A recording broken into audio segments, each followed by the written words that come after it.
soon. Let's bring the jury in.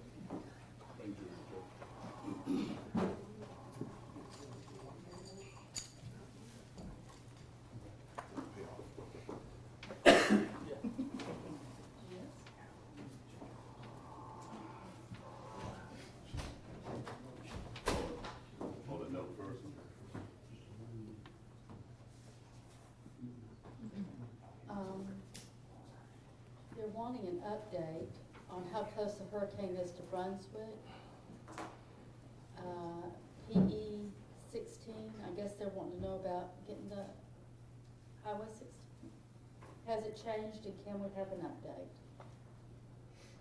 Just from what I heard, we can Google it, I guess. Can somebody do that, and when we take a break we can tell? I can get Martha to Google it real fast. Okay. You want to just verbally tell them, or just how you want me to relay it to them? Josh picked Jimmy. Josh has it on an email because he's getting updates. Oh, okay. Well, it wouldn't take long to do Google it. Okay, just bring them on in and we'll just wait till Josh gets here and give Okay. him an update. How All about right. that?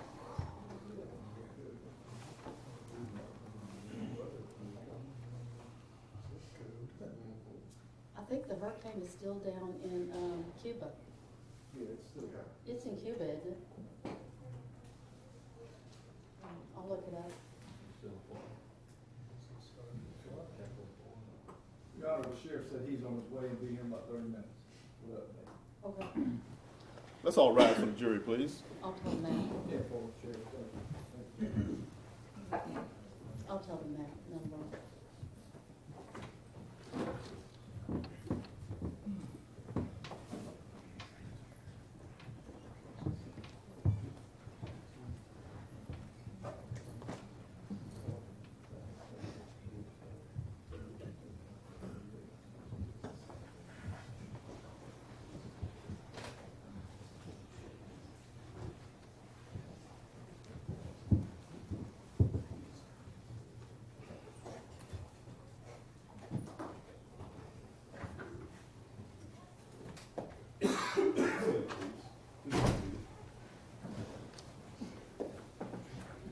Ladies and gentlemen, I hope you enjoyed your lunch, and it's good to see you again. Some housekeeping, as we've already discussed, because of the weather, there are problems transporting witnesses. So we are going to conclude at the end of today.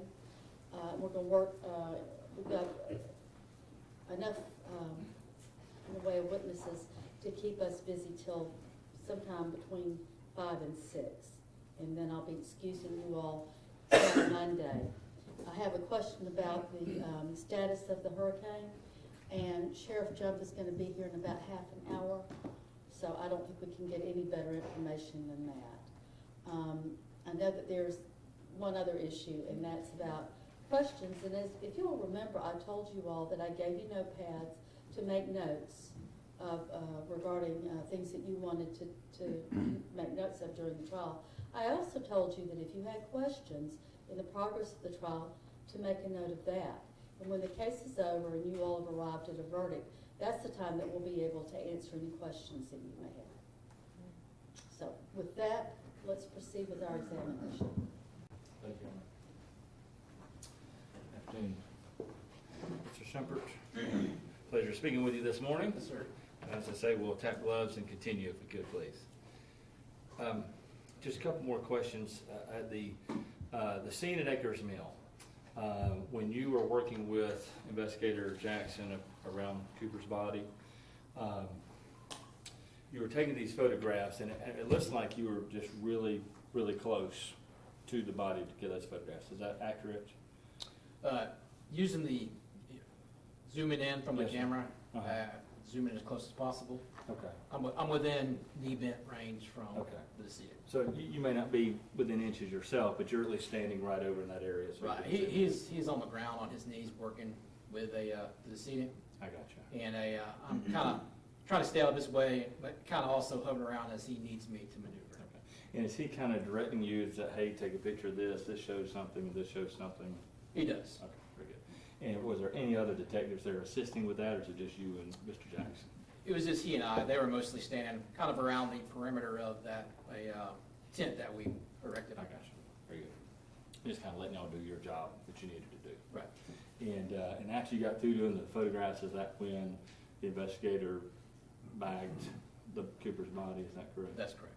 And did I understand, you didn't actually touch the body anyway? You didn't assist in doing that? You were just there when it happened? No, he did it all himself. He took jurisdiction over the body, Okay. and he took it away. And you certainly, you wouldn't have a need to take photographs of that or anything, correct? Him taking the body away. Right. It's not a common practice that's ever been done.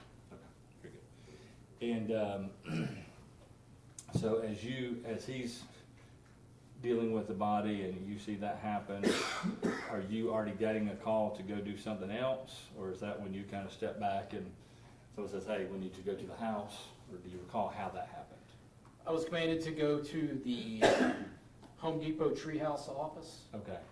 to go photograph the other vehicle from the commanding lieutenant on the scene. Very good. And so that's, you went, and it was still daylight, because we got those pictures that show when you went there. That's correct. All right. Did you actually go to the residence that night? Yes, after I made the trip to Home Depot treehouse to document that vehicle, I went immediately to Winds Ridge, to wait for the search warrant. Okay, very good. And the search warrant got there before you went in, obviously, correct? Right, the detectives who were waiting for me there, Detective Racy and Adam Check, were there to execute the search warrant. All right.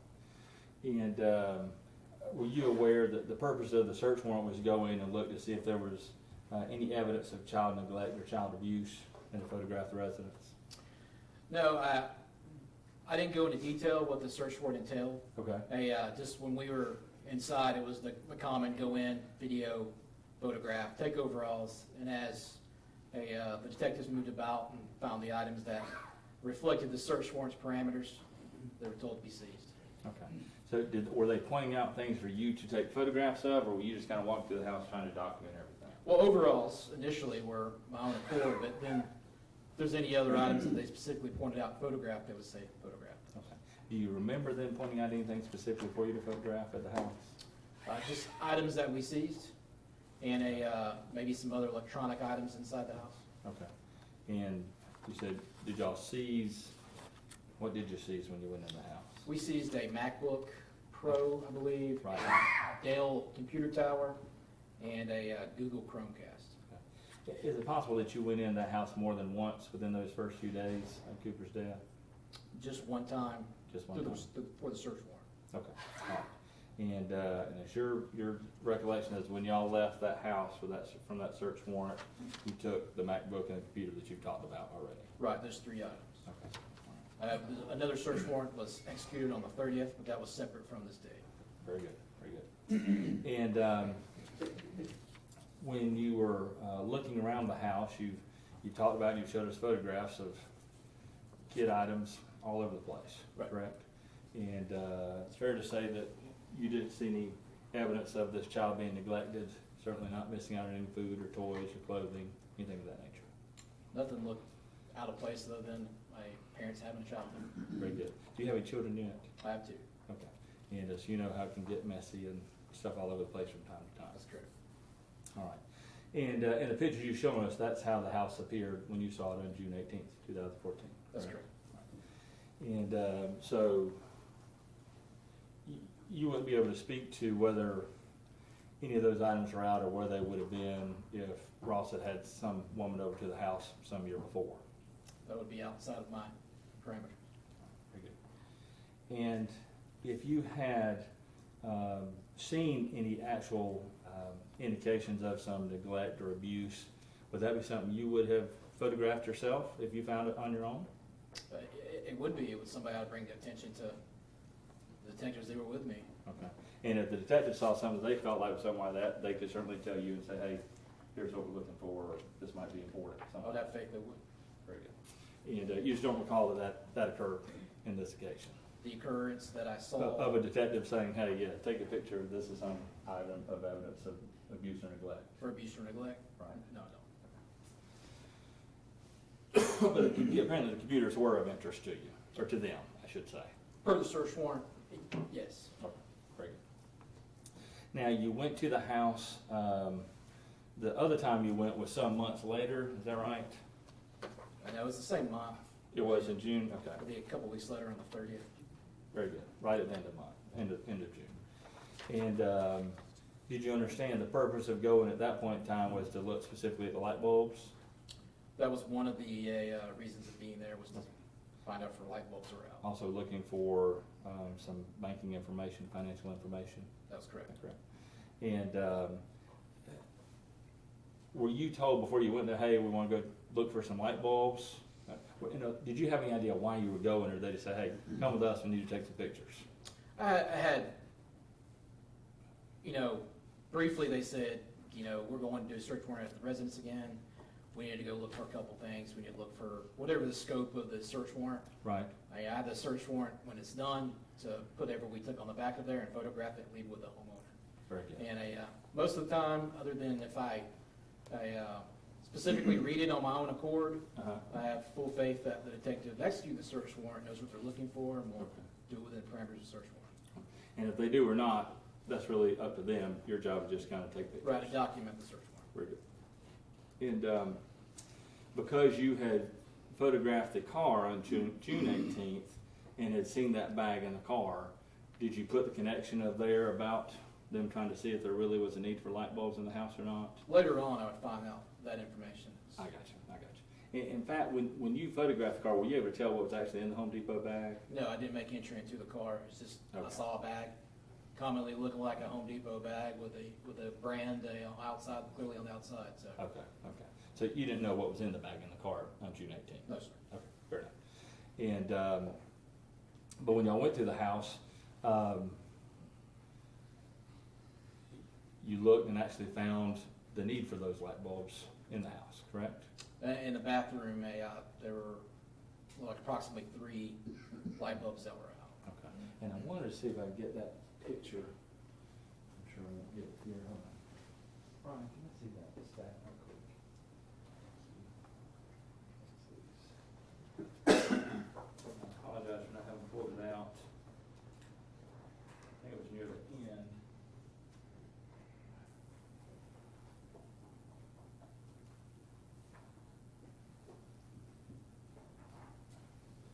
That maybe states 236. I'm going to show you 235 and 236. And because of the lighting, and you're probably the best lighting expert we have with us today at least,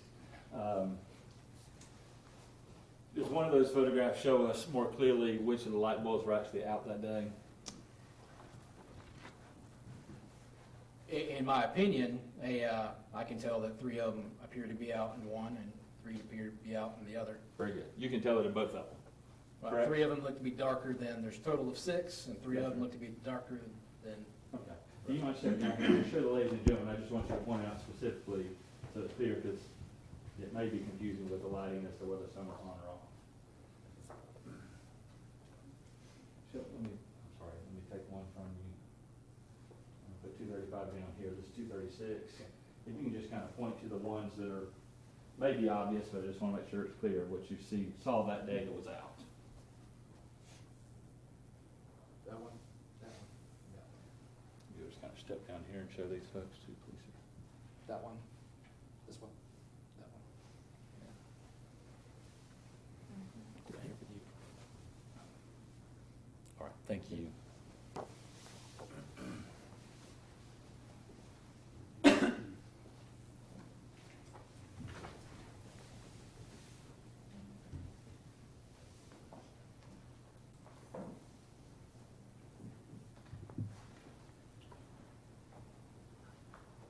After taking the pictures of those light bulbs that were out, do you remember if you photographed anything else on that occasion? Yeah, I believe we photographed some documents Okay. in the house. Okay. Did you take, let me see if I have the answer right in front of me.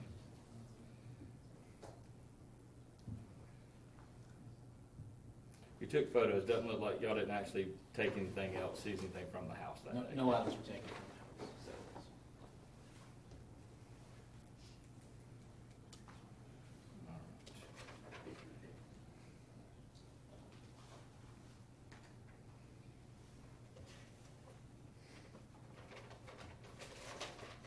other than photographing Ms. Harris's vehicle at the tree house, did you take any other photographs there at the tree house that day? No, sir. Give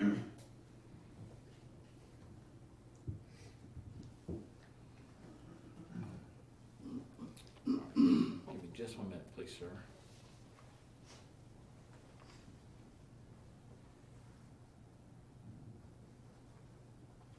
That's all I have for now. Thank you so much. Three quick areas of topics of redirect. You asked some questions about smell. There's a distinction between whether you typed something or whether you smelled something. Did you smell something? I did. Okay. Is it typical that during a death investigation you would document specifically whether you smelled something at a death scene? It all depends, but not normally. I mean, we go into all kinds of death scenes where there be a decomposition and a person who just freshly died. It's just something that is not written in a report. Usually I don't, but it's just commonly associated. If you would go in, that's a sense that maybe not something that's ultimately something that I would write in a report. You were asked a series of questions on cross-examination about the vantage point and things like that. It goes without saying when you take a photograph, that's a two-dimensional image that's captured, correct? That's correct. Okay. Does the two-dimensional image necessarily account for your periphery? It doesn't. So I want to ask you then, understanding the distinction between a photograph versus what you can see, how tall are you? Around 6 feet tall. As a 6 foot tall man, when you were standing within the door frame of the vehicle, with your eyes, could you see that car seat? I could. The last topic that I need to cover with you is an aerial that I did not show the jury. We authenticated it, but didn't put it in. This is State's Exhibit 232. 232, now displayed for the jury. And if you will, step down just briefly for me. I should have shown this before we talked about the Winds Ridge location where the search warrant was executed. I want to ask you, does this accurately reflect where the Winds Ridge home or apartment was at the top? Yes. Okay. And then in relation to it, south of there, does it also accurately reflect the Home Depot treehouse location that you've given testimony about? Yes, it does. What about Little Apron Academy here on the left Yes. and the Chick-fil-A? Yes, it does. So all of those images, including our crime scene over here past the mall area, they're all captured in this final aerial exhibit that's now being displayed to the jury, correct? Correct. This is State's Exhibit 232. Correct. Turn this a little bit so the jurors over there can see it as well. Is this Winds Ridge? Yes. Is this the Home Depot treehouse? Yes. Is this the Chick-fil-A? Yes. Little Apron Academy marked here. Yes. Are all of these identified areas within Cobb County? Yes, they are.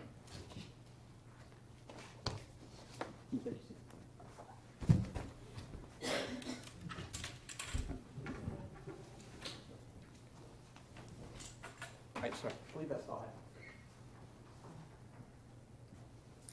Just very brief, based on those questions. Our little issue with the podium, it may be a little bit silly, but to the question about periphery, as you were standing here, identifying maps, even walking around here, identifying stuff, looking at pictures and whatnot, there are things in your periphery that you didn't see because you weren't looking for them, correct? If I were looking for them, I would see them. Right. If someone had told you to go look for it, then you would have been able to do that. Right. Works both ways, though. Sure. And as to the smell of the urine and the diaper that you talked about that you smelled, your description of it was unremarkable, correct? To me, it was an unremarkable observation that I would have put in a report, knowing the information I had at the time. No one else made it remarkable to you as you were on the scene, correct? I didn't talk about it. I was pretty much doing my job at the time and moved about going to the next location after that, but it wasn't discussed on the scene at all. Great, thank you. You're free to go. Next witness.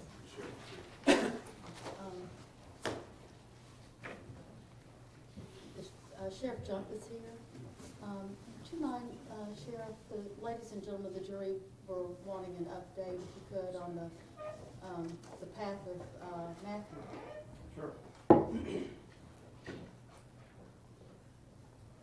Judge, the hurricane itself hasn't taken that much of a change. It's still kind of out there undecided what it's going to do. What we're looking at for tomorrow that's really come to light is the northeastern or northwestern that's coming in, which is going to bring a lot of rain just from it, which is going to make the roads dirty and dangerous and wet to be on tomorrow. The schools have already been canceled for Thursday and Friday. We've already decided we're not coming in the morning. I should have told you that. Well, I got to go through all my spiel then. Because these good ladies and gentlemen who are your constituents. They my wanna bonus, say- Judge. Yeah, I know it. And they also want to say thank you for lunch. And they had asked specifically for some update. We're going to work till 5:30 or 6 Okay. to wrap up our business, and then we're not coming back in the morning. And apparently, you're suggesting that that's the way to go. Yes, ma'am. If you need dinner tonight, let us know. Okay. If not, bless y'all, go home and be safe. We're here if y'all need us and your staff, but y'all please be careful over the next few days. And I think there will, so right now, you're saying that the tornado, you can tell where I'm The from. hurricane. The hurricane? Well, at home it's tornadoes, and they're different than hurricanes. Your hurricanes stop, tornadoes just bounce all around. Right, yes, ma'am. And so- that also brings that in down here on the after spin. So Uh-huh. we have to look for that also. You're gonna have your hands full. But right now, it's kind of stalled around, I think it's going to the Bahamas. It is. It is. I mean, it's still a good 24 hours off from us, so you don't have to worry about that. The hurricane itself, you're looking at Friday night and Saturday. The rain coming in from the north, you're looking at tomorrow, and that's going to be dirty on the roads tomorrow. But the hurricane itself, not until Friday. I think that's very, very helpful. Yes, ma'am. And we appreciate all of your attention to our well-being. Yes, ma'am. Got to watch out for my folks. Any other thing, Judge? I don't think so. Thank you, Sheriff John. Yes, ma'am. Thank you. Thank you, Sheriff. Okay. Well, we're at least gonna make it till tomorrow. And then we'll have to see. I think those people down in Haiti have really had a hard time of it. Next witness. State would call Artika Eastland.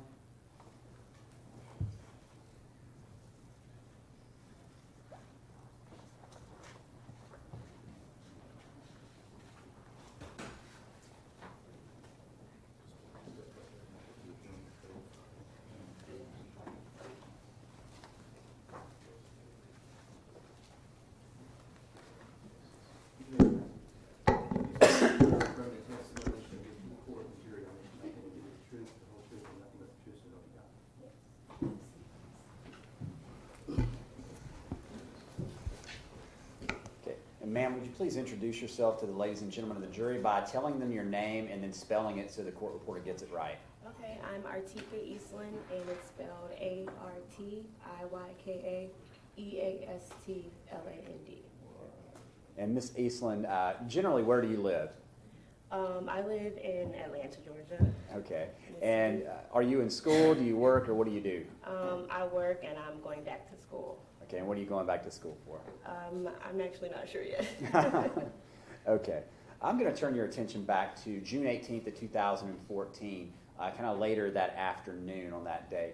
Do you remember being at a restaurant called Cinco's? Yes, sir, I do. Okay, is that in Cobb County? Yes. Okay. Who were you there with? An associate of mine, friend. Do you? It's been 2 years. Have you seen him since then? I have not. Okay. Do you remember his name? I do not. Okay. Now, was this a man, I assume? Yes. Okay. And was this a date, or just tell the jury what you were going to Cinco's for? Just a casual hangout. It was a really hot, nice. It was a nice day to be on the patio. Okay. Did you take it as a date? Not at all, no. Okay. Now, when you got to Cinco's, how long had you been there before you went back outside of your car? I would say 40 minutes. Okay. Not quite an hour, but What did you go back out to your car to do? My phone had died, so I went to charge it. And in charging it, did you sit in the car and leave the car, or did you stay with the phone in the car? No, I stayed in the car. At some point, while you were in the car charging your phone, was your attention directed up toward Akers Mill Road by the Uncle Mattios? It was, yes. Okay. Tell the jury what you heard and what you saw that drew your attention. I was looking down on my phone, and then I heard burning rubber or screech, and as a truck had made a left into the parking lot, when he turned in, he was facing me. So when I looked up, I saw him enter the parking lot and stopped abruptly, open the car door and get out, and he got the child out of the car. Let me stop you there. When Okay, you got the sorry. child out of the car, was he saying anything, or did you hear him doing anything? He was frantic, and he had yelled, "What have I done?" Okay. And when you say frantic, is that just from what you were hearing from your car? Yes. Okay. Now, this area, you said Cinco's and Uncle Mattios. Are there patios there at Cinco's and things like that? Mm-hmm. Okay, there were Yes. people out on the patios that day?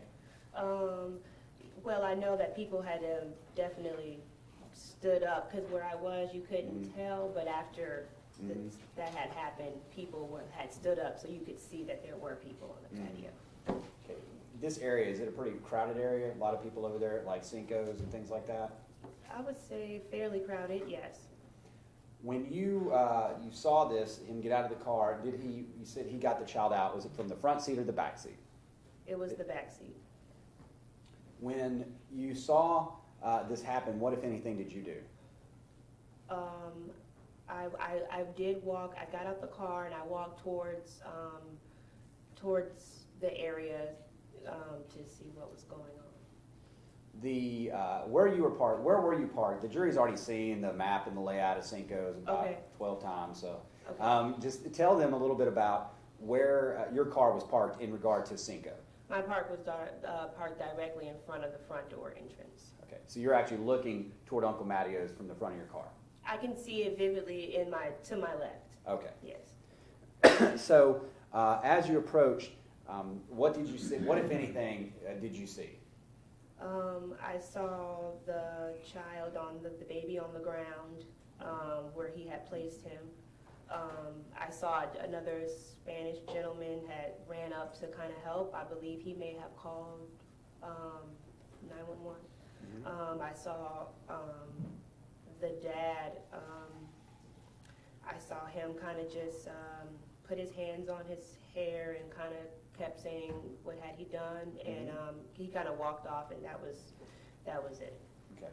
Now, did you ever see him actually performing CPR? No. Okay. Did you make an assumption that he had done that? Or do you remember if you'd ever said before that you thought he'd done CPR or something? I know it's been a couple of years, so do you remember specifically watching him actually do chest compressions or anything like No. that? Okay. If you've said previously that you saw him doing CPR, was that based on your assumption that he was down with the kid or something you actually saw? I thought that he had went. I think that I took a good guess. Okay. Now, were you running up to the scene, or were you walking, or? No, I didn't run up. I did immediately get out the car because he had immediately screeched in and got out the car very quickly and took the baby out. So at that point, I kind of got out the car and walked towards his car, but not too close, obviously, but I got close enough. About how far would you say you were from the car and the other people that were around him? I would say maybe 15, 20 feet, not that far. Okay.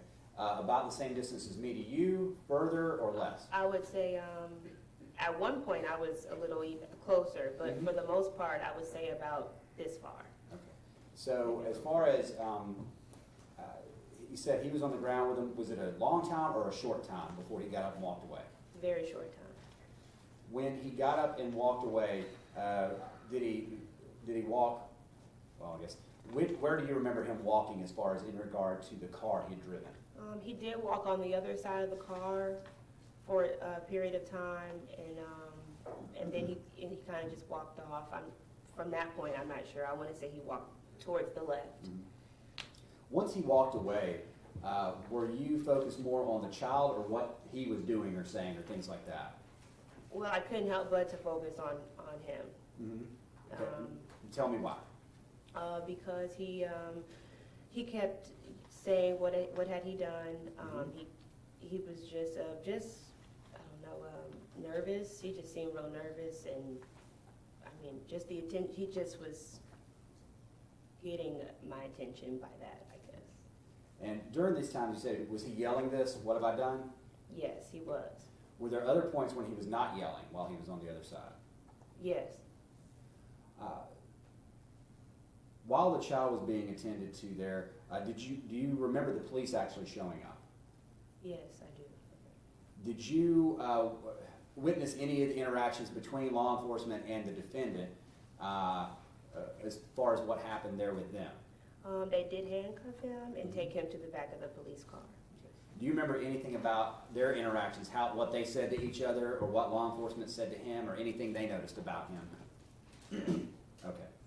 So I guess as far as their interactions in dealing with him and the people that were on the scene, I guess dealing with the child as well right beside the defendant, would their perspectives about the defendant been closer up and things like that and more, I guess, involved than yours? The police or the... Both the people who were down there on the ground with him initially, and then the police when they were dealing with him? Yes. Okay. Now, during this time after the person had walked away, do you think you would recognize him if you saw him here in the courtroom? Yes. Okay. Could you look around the courtroom, and if you see him, please identify him by what he's wearing and where he's sitting? He has on a striped tie and white. Okay. You're not asked the record to reflect the witnesses identify the defendant. It may. Did that defendant ever come back to his child and sit there with him or ask to see him or anything like that during the time you were there? No.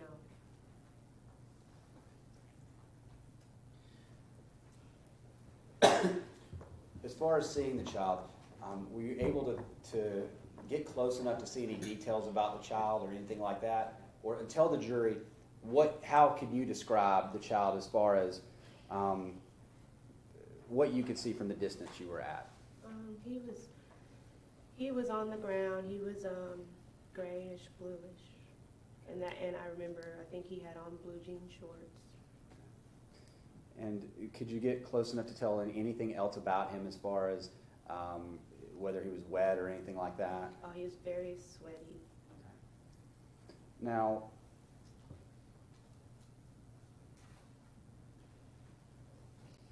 did you call 911 or did you hear other people calling 911 or tell us if you heard anyone call 911? I believe an employee, I think it was from Mario's, who called 911. Okay. And I know it's been 2 years, but do you remember anybody else calling 911, any other civilians or anything? I'm not sure. Okay. Did you ever see the defendant call 911 or anything like that? Or hear him?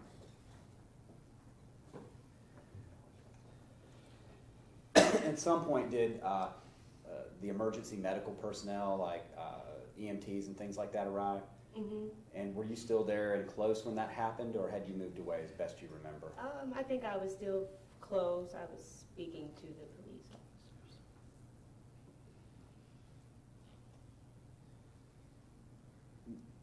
After, I know you said that you knew at some point the police handcuffed him and they put him in a patrol car. Mm-hmm.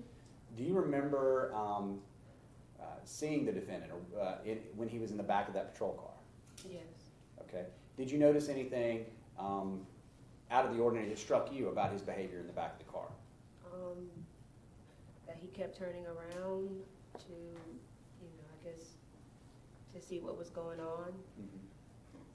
And at any point during these times he would turn around, were there moments when he would do something that struck you? Yeah. Okay. Would you tell us about that? Well, for me, it was just the franticness, and then being very calm and then turning up like as if it was not made up, but as if it wasn't sincere. And is this when he's in the back of the patrol car? It was inside and both. When you looked, did you see him as he was facing, let me ask it this way. When you saw him in the patrol car, was he was looking back at the people there in the scene and things like that? Mm-hmm, yes.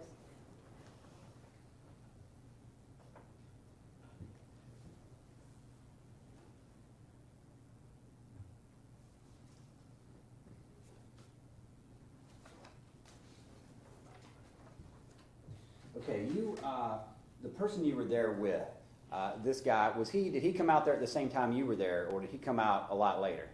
Oh, a lot later. Okay. How much had gone on as far as you remember before he even got out there? Practically everything had, he was already in the cop car, I believe, when that gentleman came outside. Okay. So you would have been on scene a lot longer and seen a lot more than he would have. Would that be correct? Yes. And actually, have you even talked to him since that day? No.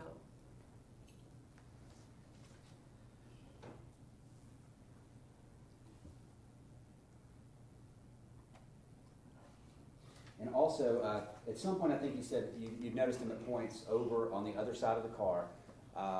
He would yell sometimes and things like that. Do you remember anything about him being on a phone or doing anything like that?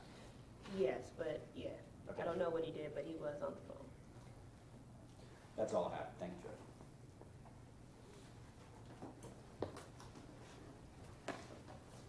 Judge. Afternoon, Ms. Eastland. You doing okay? Yes, thank you.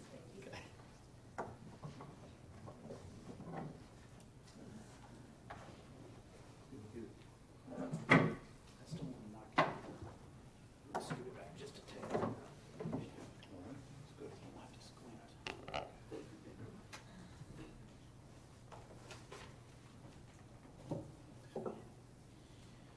Ms. Eastland, you talked to the police twice back in 2014, remember?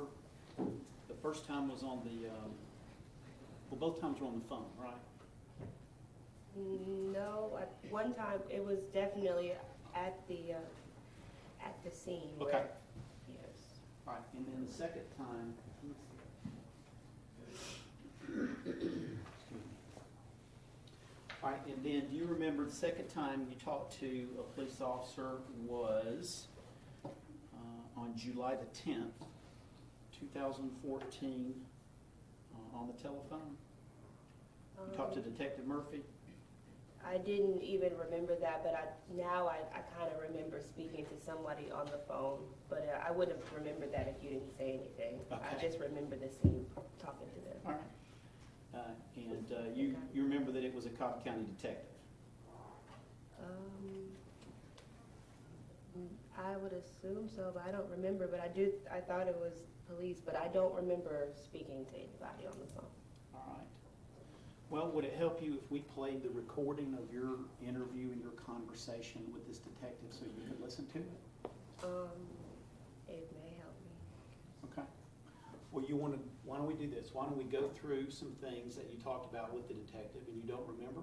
We'll just play the interview for you and see if it would refresh your recollection. Okay. Would that be okay? Okay. All right.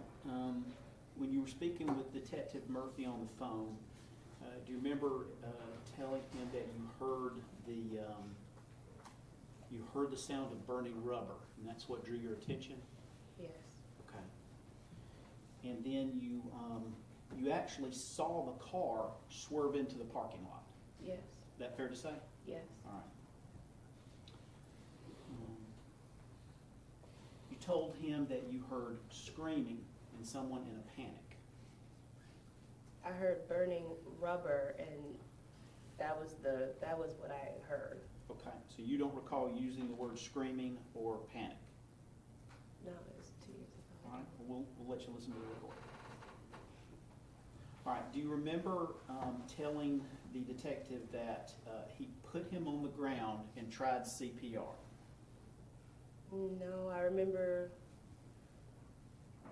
him. I mean, well, CPR, there's a CPR. If you put your what he did was not CPR if he did it, or thought he did. Okay. So you don't remember telling, on July the 9th, 2014, telling the detective that he put him on the ground and tried CPR? You don't remember that? All right. All right. Do you remember telling the detective that the man was yelling for someone to call for help? No, I don't. Okay. You're not saying you didn't say it, you just don't remember saying it? I don't remember saying it. Okay. Is it possible that's what you told the detective over 2 years ago? Yes, it's possible.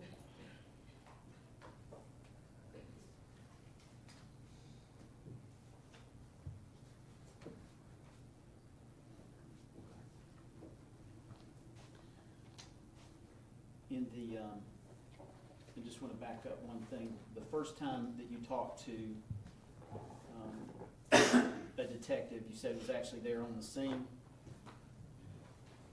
The one that came when 911 was called? Yeah. Okay. Do you remember telling that officer that he was trying CPR? He began performing CPR? I don't remember, but no, I don't remember. Okay. You told the detective that the man was screaming. Remember He that? was, yes. Do you remember telling the detective that your observation was that it was setting in for him? Setting in? It was setting in for him. What had happened? No, I don't. Okay. All right. Is it possible that you told the detective that that's what you observed of the man? Is that he had this change because it was setting in for him? What had happened?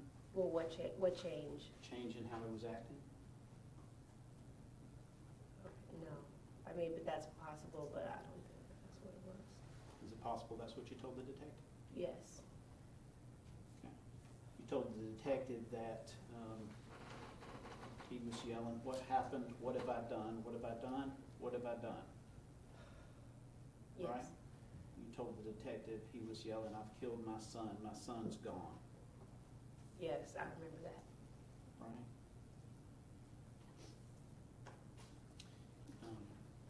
I believe you've indicated that you actually saw Ross take his son out of the car.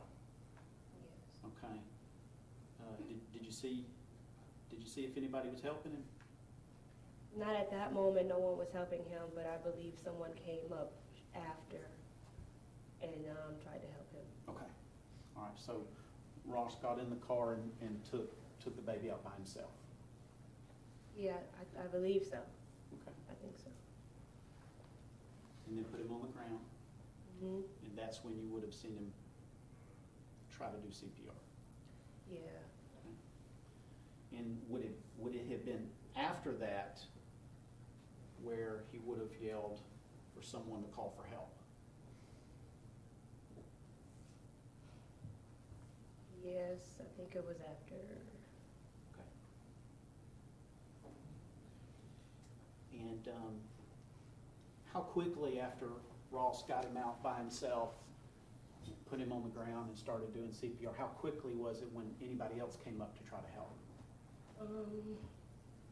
It was fairly quickly, but I don't remember, but I want to say it was fairly quickly, maybe less than 5 minutes. Okay. It all happened, this whole thing happened fast. Yes, very fast. So you think that somebody came up and got down and tried to help doing CPR within about 5 minutes? I mean, I would say that it didn't seem like much of a long time after he put him on the ground before someone else was over. Actually, I'm sorry if I could go back. It's okay. I think it was maybe a good 5 minutes, because I remember the baby being alone at one point. So Okay. that's why I say that. You remember the baby being alone on the ground and nobody was attending to him at all? Nobody was trying to do CPR? At one point, nobody At was one there. point, nobody was there. Okay. Who was it that closed the door to the Ross's vehicle? Oh, I don't know. You didn't see that? I'm not sure. I don't remember. All right. And I believe that you've indicated that you saw, at one point, you said you saw Ross put his hands on his hair and walk off? Yes. So it's something like this? He had his hands up on his head and he walked away like this? Well, more so looking up at the sky, but something similar to what you just did. Like, oh God, what have I done? Like that? Yes, that's exactly what he said as well. Oh God, what have I done? Kind of like that? Yes. Okay.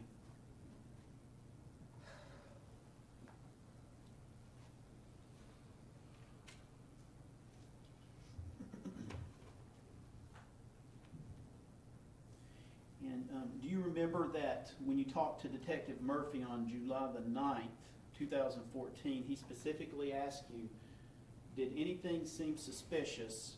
And you said nothing seemed suspicious. No, I don't remember that at all. Okay. Well, it's been over 2 years.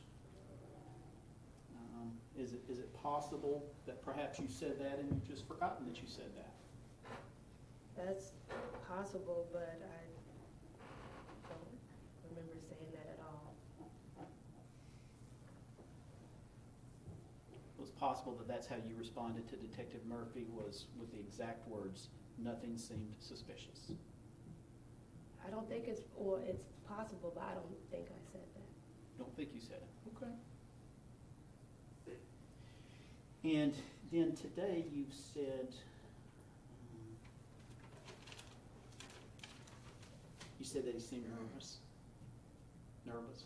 Yeah, I would say it's nervous. And was that part of it when he was walking around looking up? Oh God, what have I done? What have I done? Is that when he was looking nervous? Is that the part you're talking about? Yes, and when he was in the back of the police car as well. Yeah. Okay. All right. And so how long was it? How long was it before the police got there? From the time that you saw him stop trying to give CPR and get up and walk away with his hands up like that? Not very long. Maybe about 5 minutes. I'm honestly not sure with the timing. All right. And I believe you testified that this all happened very quickly. It was very fast. And you said he never went back to the child. No. Right. Okay. In fact, he got arrested.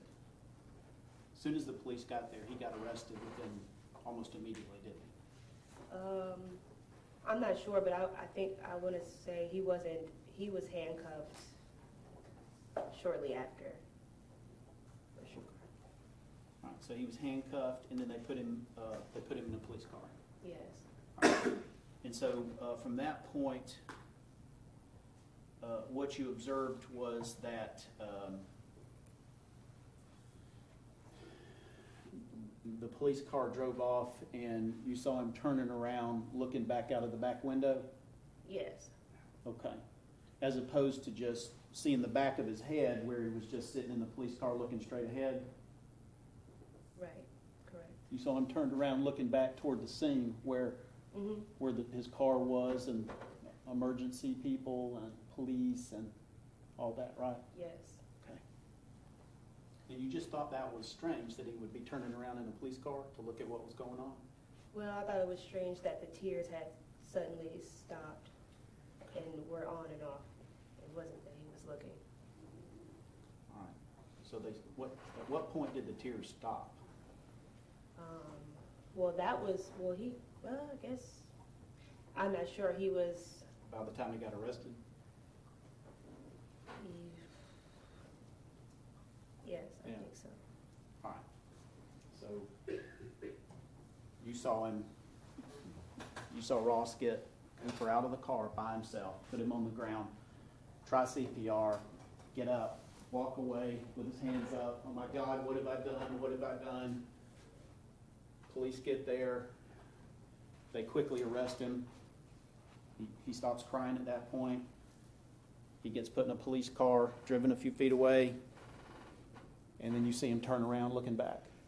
Yeah, well, he wasn't crying until then.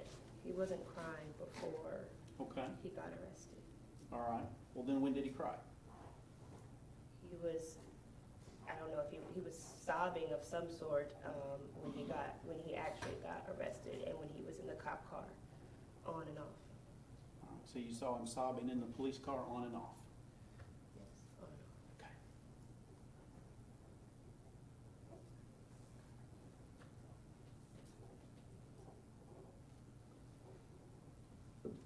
And could you hear him screaming out while he was in the police car? Could you hear him hollering and screaming out any? No, I don't remember hearing him scream out anything. You didn't hear that? I don't remember him doing All that. right. You could tell that he was crying or sobbing in the police car. Well, he was vividly right in front of me, so I could see the motions of him crying, and then it suddenly just stopped. Like the emotions like heaving. Like crying, Yeah. your shoulders or whatever.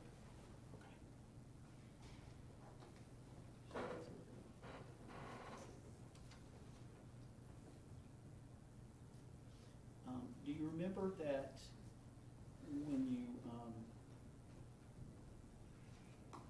when you talked to Detective Murphy, you told him that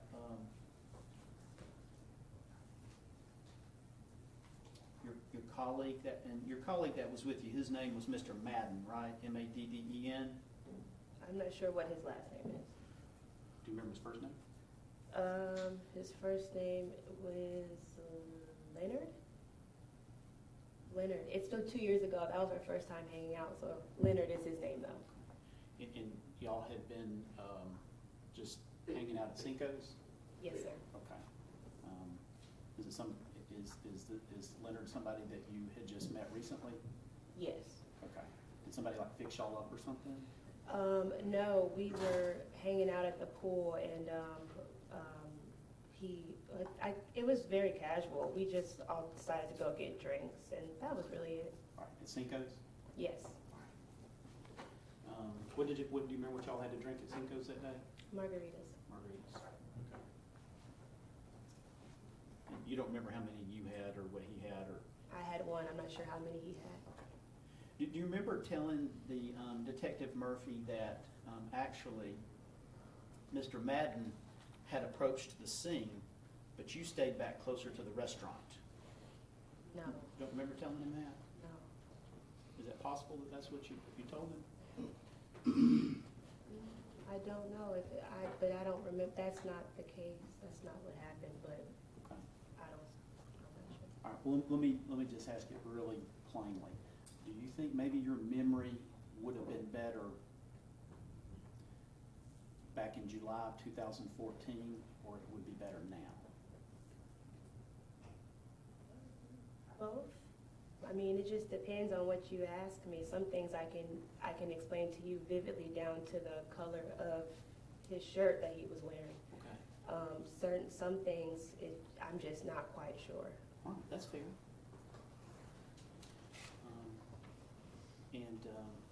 Did you have a chance to meet with the district attorney's office today to talk about what you were going to testify to?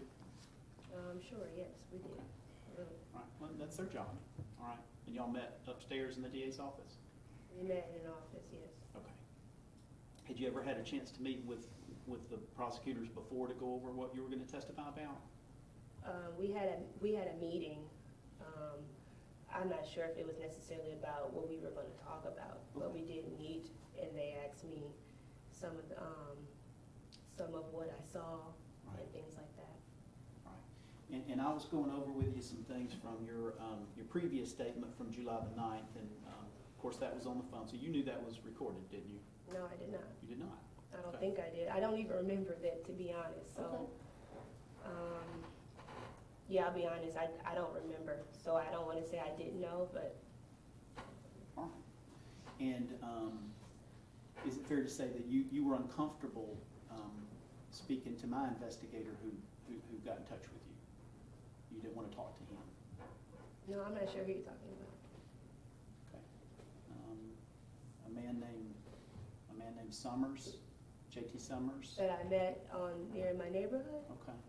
Okay. And did you tell him that you would meet with him to have a conversation about this? No, I don't know. Did not? I'm not sure who you're talking about. I was subpoenaed, I was given a piece of paper. Okay. If that's who you're talking about, but I don't think it is, I'm not sure. All right. Do you have any recollection of telling that person who subpoenaed you, telling them that you would have a conversation with them, that you would be happy for him to come out and meet with you about all this? No, I don't. This was just a few weeks ago?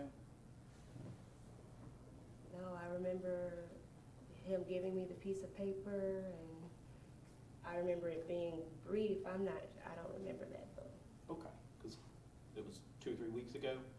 You just can't Yeah, it remember. was about that long ago. I don't remember us having much of a conversation. Judge, if I could just have a moment, please.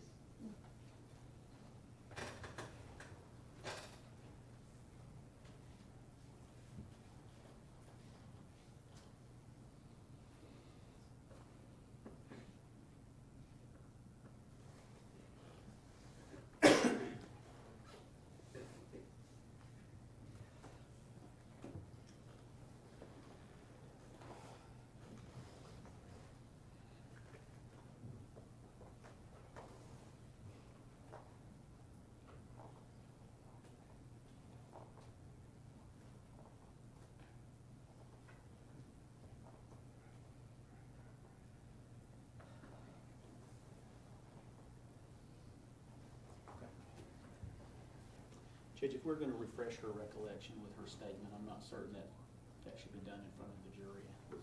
Perhaps we need to allow her to listen to her statement somewhere else. And then I would like to question her again. And Judge, if they're gonna do that, we just ask to recess as far as her, if those are all the questions but for that, recess, let her listen to that, we can go ahead and call our next witness while she's listening to it. Yep. Or I think there are 2 recordings. Okay, That's fine. that'll work. I'm asking you to step down and, Number 7, witness room number 7. can you escort her or Yes. someone take her? Yes, ma'am. You want to go to witness room number 7 or? That'll be fine. Okay. Just step out to witness room number 7 and they'll help you, okay? Okay. Watch yourself. Sit down.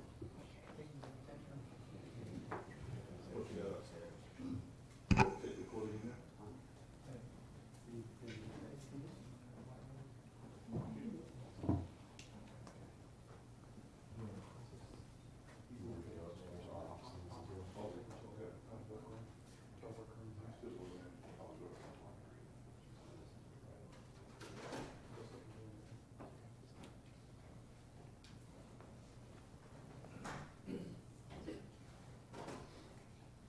Can you call your next witness? They can call Ashley Womack.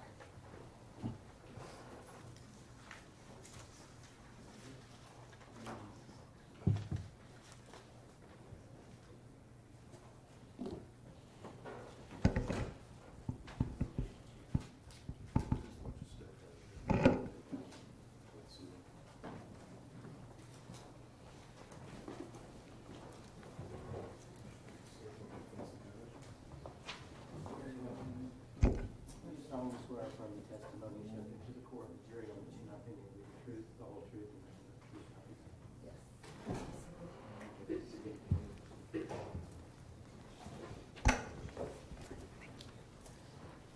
And ma'am, would you introduce yourself to the ladies and gentlemen of the jury by telling them your name and then spelling it for the court reporter? Sure. I'm Ashley Womack, spelled Ashleigh, Womack, Womack. And Ms. Womack, where do you live? I live in Kennesaw, Georgia, which is in northern part of Cobb County, just in metro Atlanta. And do you currently work? Yes, I work at the store support center of the corporate headquarters for Racetrack Convenience Stores. I work in marketing and communications there, and that's also based in Cobb County as well. Are you about to take a leave? Yes, probably pretty obvious. My husband and I are expecting a baby girl in about 5 weeks. Congratulations. Thank you. Okay, Ms. Womack, I'm going to turn your attention back to June 18, 2014. Were you working in your same job back then? Yes, I was working at Racetrack in the marketing department, yes. And later that afternoon, did you have an event you were going to? Yes, marketing department, some folks were coming in from out of town. We were going to meet up at Cinco's to all catch up. It's a Mexican restaurant just kind of across the street from Racetrack's store support center. Now, where did you park when you got to Cinco's? I reversed my car into a parking spot where I guess by the time I had reversed into my parking spot, I was facing Cinco's front doors. And I was finishing a text message and had opened the door, had opened the car door prior to getting out as I was finishing a text message. And what, if any, did anything draw your attention up to the Uncle Matteo's area, kind of over by across from Cinco's? Yes, as I had the door open, I heard screams, and I heard screams, and I kind of thought for a second, oh, it's kind of early for people to have had that many tequila shots to be screaming that way. Right. That's weird, Mm-hmm. but I didn't pay it much attention other than thinking that it was strange. And after you heard that, did you do anything or notice anybody else around you? I got out of the car and started to walk towards the front door of Cinco's, and there was a young woman, African American, a little bit younger than me.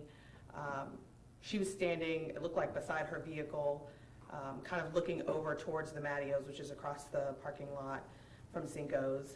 And I said, "Hey, what's going on? What's happening?" And she said, "That man." Judge, this is effect on here. It's not to prove the truth of the matter asserted. It's about to explain her conduct after that. She doesn't need to repeat what was said to her to do that. Okay. All right, ma'am, based upon what was said to you, what did you do? I said, "Oh my God, did anybody call 911?" Mm-hmm. And so I ran up a slight hill and was trying to call 911 at the same time, kind of going over to where the commotion was occurring. Okay. And we've seen pictures of Cinco's and Uncle Matteo's before. So you're talking about coming from the parking lot right in front of Cinco's up to where the car was. Is that the path you're talking about making? Correct. Okay. While you were making your way up there, what were you doing, as best you remember?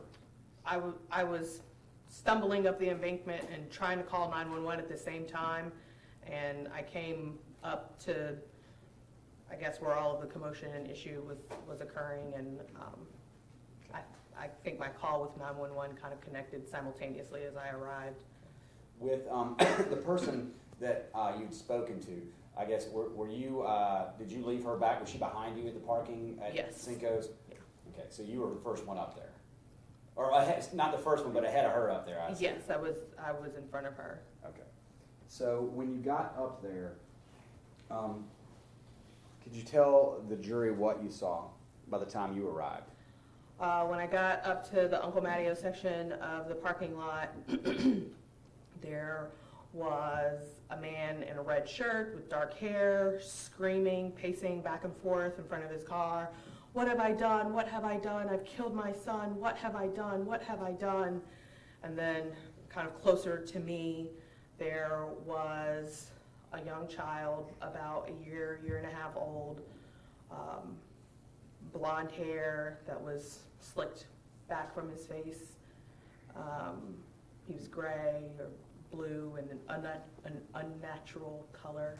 And there was a Good Samaritan white male in his 40s, dark hair, that appeared to be giving the baby CPR. And kind of going back a little bit, when you said that the child's hair was slicked back, what do you mean? He looked like he had been sweating, and he was an unnatural color of gray. He didn't look good. It wasn't something I'd ever seen before, and it's not something that you ever forget, and it just, he didn't look like he was alive. When you said that the person was saying, "What have I done? What have I done? I killed my son." Was he there with his child, or had he already walked away? He wasn't with the child. He was closer to the vehicle, screaming. He had a cell phone in his hand up to his head, and he was screaming, pacing back and forth, and just kind of screaming that over and over again. What have I done? What have I done? Oh my God, I've killed my son. What have I done? And during that time, were there moments when he was not yelling and he was quiet? Yeah, sometimes when he was screaming, he would catch my attention, and then he would stop, and I think I kind of would forget about him and be looking at what else was happening. But then he started screaming again. So the other girl at Cinco's, you were up on the scene before her. And did you ever see the defendant down with the child or anything like that? No. Okay. The only person that touched the child was the Good Samaritan with the dark hair. And at that point, had you seen what had happened before you got up there, like when the person that actually pulled the child out, had you seen that yet? Okay. No. So that had already occurred by the time you got up there? Yes. Okay. But you were there before the younger African-American girl at Cinco's? Correct. Okay. So by the time you got up there and the Good Samaritan is down there with the child, what were you doing, or were you talking to anyone? I was on the phone with the 911 operator. She asked me a couple of questions about, where I was, obviously, and what I saw. She asked me about the state of the baby. I described the child to her again. He looked like he was about 1.5 years old. She asked me if he was breathing. I said I wasn't sure, because the Good Samaritan was giving him CPR. I think I told the 911 operator, I think he's having a seizure. That actually ended up being the compressions from the CPR that were making the baby's body have jerky movements. When you said that about the seizure, did the Samaritan on the ground with him, do anything or make eye contact with you? Yeah, he turned. I was standing on his left, over his left shoulder, so he kind of turned over his left shoulder and like kind of sadly shook his head like, no, that's not it. And I think I was thinking, oh, the baby's having a seizure, that means that he's still alive. So I think when I saw the Good Samaritan shake his head, it kind of just looked like things weren't going to turn out very well. Were you there at some point? Well, first of all, did anybody ever abandon the child while you were there? No. Okay. And did the police eventually arrive? Yes. Police arrived first, and then emergency medical, the EMS arrived second. Did you see any of the interaction between what you termed the person yelling and the police when they arrived? Did you witness any of that, or were you paying attention to other things? I saw it in bits and pieces. I think at first I was very much focused on the EMS and their treatment of the child, and everybody kind of thinks you see the ambulance arrive and everything's going to be okay. So I was focused on that. It became very apparent after a minute or two that EMS wasn't moving in a way that was going to save someone's life. So I kind of came to that true realization that the little boy wasn't going to be okay. And by then, another coworker had come up because he'd seen me on the sidewalk, and I turned my back and started crying with my coworker. And when I turned back around, the guy in the red shirt that had been yelling was in the back of the police cruiser. During the time when you were at the scene, did that person I think you described the red shirt, the person that was screaming, did he ever come back and get by the child's side or ask to see the child or anything like that? No, the only person that touched the baby was the Good Samaritan. Now, after the police arrived, and then I think you said he was handcuffed. Well, before that, his behavior, did it strike you in any form or fashion? What his behavior? Can you describe it? I thought at the time, I thought it was odd that he wasn't, I obviously assumed that that was his father, that was the baby's father. I thought it was odd that a parent wouldn't be on the ground with their child. I haven't had this baby yet, and this is my first baby, but I would imagine that I would just be on the ground trying to do everything I could to put life back into my child. And so I thought that that was strange that that wasn't happening. Let me ask you this. Well, you were calling 911. Did you ever hear him call 911 or anything like that? I didn't hear him call 911. He was on a phone yelling, so I think I assumed he was on the phone with 911. But I had no way of knowing who he was talking to, because by the time I got up there, he was already had the phone to his head. Now, when he was arrested, did you notice him at all, pay attention to him at all in the back of the patrol car? I think he was yelling, which again I thought was odd. I thought it was odd that the police put someone whose baby died in the back of a police car, and I thought it was odd that he was still yelling. And had you seen the interactions between him and the police, like how that went down at all? No. Okay. And when he was in the back, were you paying attention? Was he looking back at the crowd when he was yelling, or the people there, or do you remember what was going on? I don't really remember. I just kind of remember still hearing him yelling.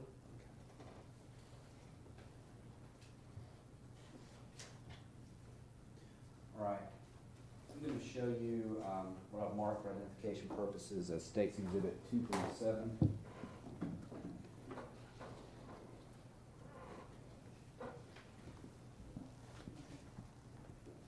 Ask you if you recognize State's Exhibit 237.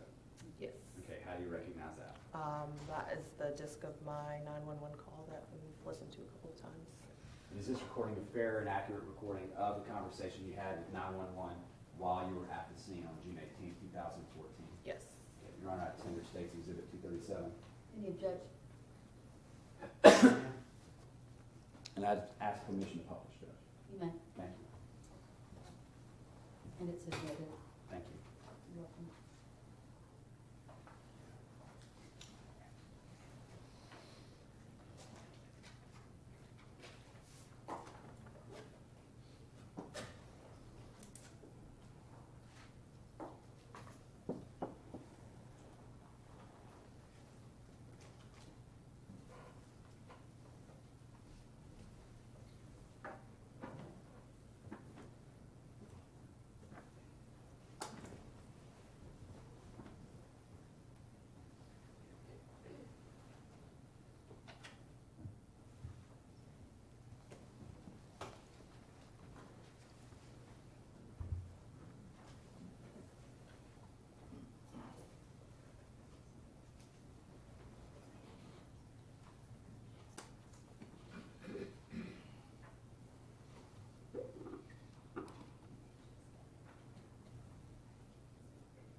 Mr. Moore?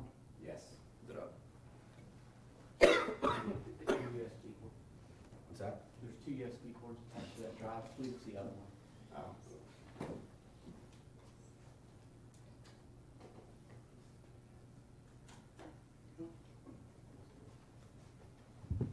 Thank you.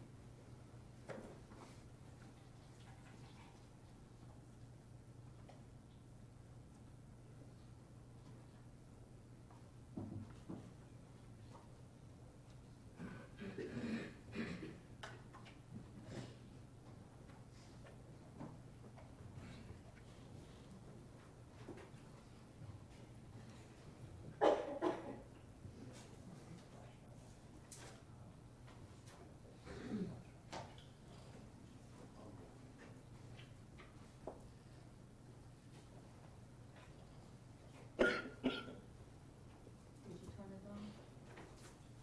Sorry, Judge. Did you turn it on? It's on. Let's try to Just not on good enough, huh? correct.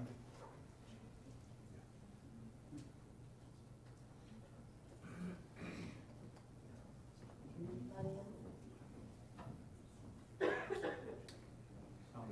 Judge. Does it actually work when we try it? It always happens.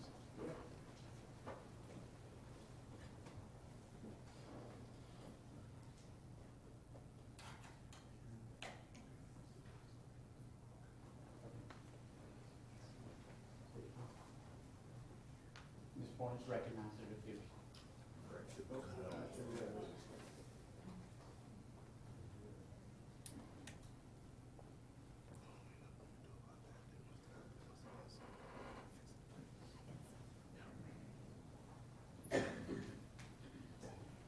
Does somebody have a computer that can play it? It actually had recognized it before, right before I ejected it to try it again, so now we have to wait again, In other words, be patient.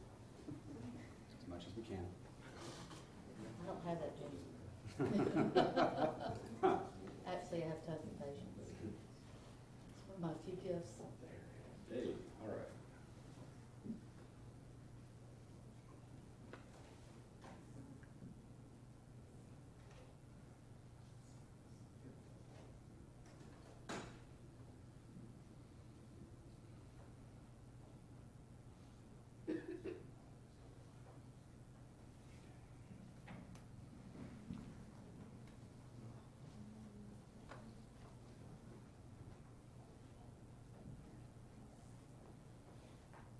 County 911, where is your emergency? Yeah, can you?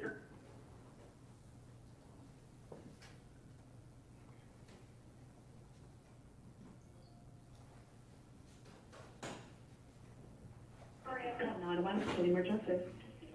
There's a baby on the ground. What's the address? I'm calling 911. We're at Cinco's in Cumberland, near Cumberland. It looks like the baby is having a seizure. Okay, what was that location, ma'am? We're at the Cinco's at Akers Mill Square. Akers Mill Square? You said it's the Citgo gas station? No, it's the Cinco's and Matteo's. It's the intersection of Akers Mill and Cobb County. Is it Tokyo area? Yes, ma'am. Okay. Was left in the car. Do you see anybody around them? Yeah, his dad, and it looks like somebody trying to get him CPR. Can you see the baby from where you are? Yes, ma'am. Okay. Yes, ma'am. How old does the baby appear to be? He looks like he's about 1.5 years old. All right. And can you see him breathing? I'm not sure. They're doing CPR. Who is doing CPR? One of the parents? Looks like a good Samaritan, and it's a good Samaritan. Okay, I believe we do have people on the line, okay? But I want to get as much information I can from you. So, we don't know if the baby's breathing, correct? I'm sorry? We don't know if the baby's breathing. It doesn't look like it. Okay. All right, I did hear the officer, okay? He's requested our ambulance to get started, okay? We have them on the way. Thank you. Thank you. Now, Ms. Womack, on that, could you actually, I don't know if you can pick it up that time, did you hear the person yelling in the background, the father yelling? Yes. I believe that's all the questions I have, Judge. Take this out so I don't forget it.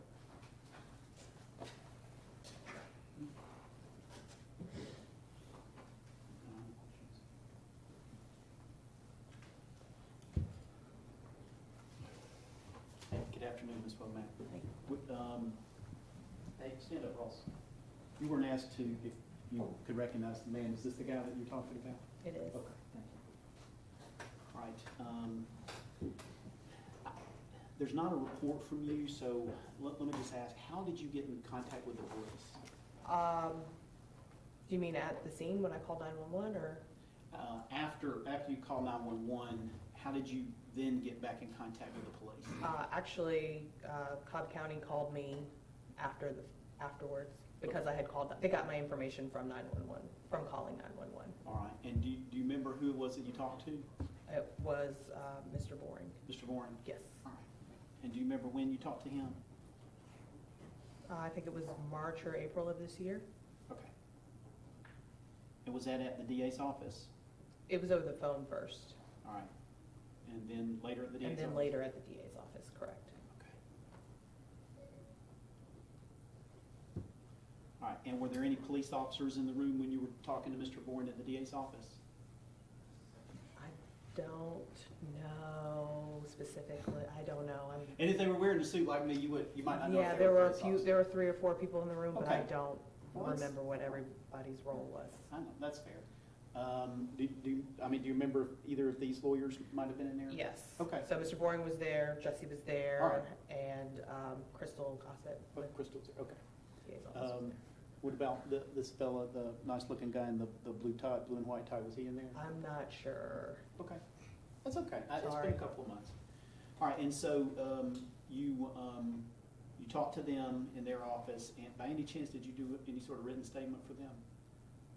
Write anything out? I don't think so, no. So, just real quickly, then a couple of things. You were actually you were still inside when you heard the screams? I was in my vehicle, so I had just parked my vehicle, opened the door to get out, but finished a text message first, and while the door was open, I heard the screams. Okay.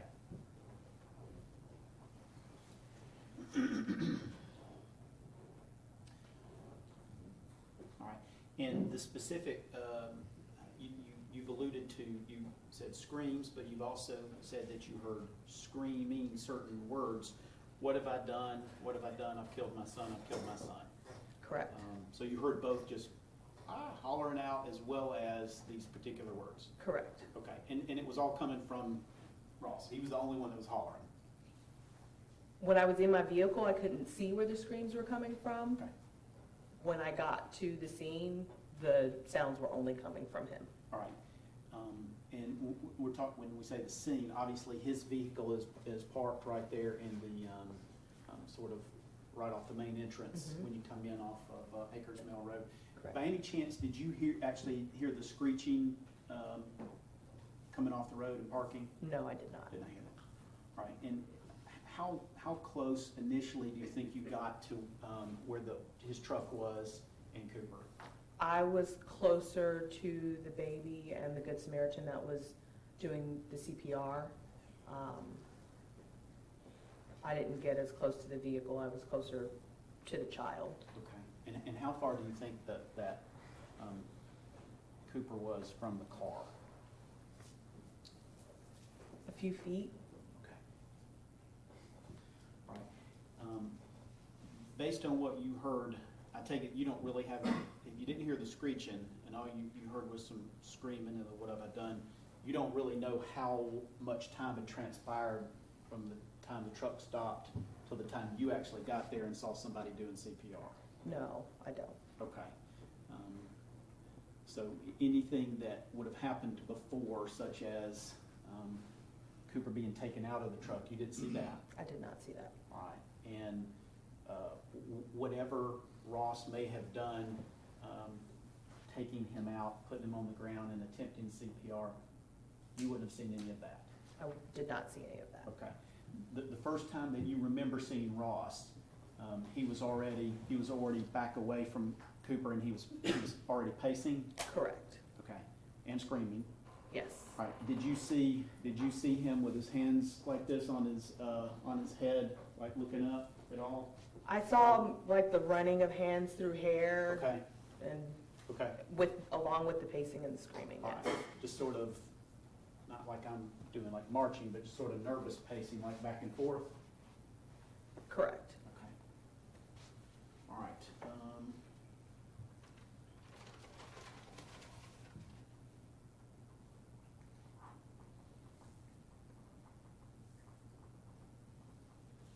And you saw at some point, besides the grabbing of the hair, you also saw him with a cell phone? Correct. Okay. You couldn't hear if he was having a conversation or anything that he was saying? All I heard was the screaming. Okay. I thought he was screaming into the phone what he was screaming out. So I thought he was delivering that message to whoever he was on the phone with.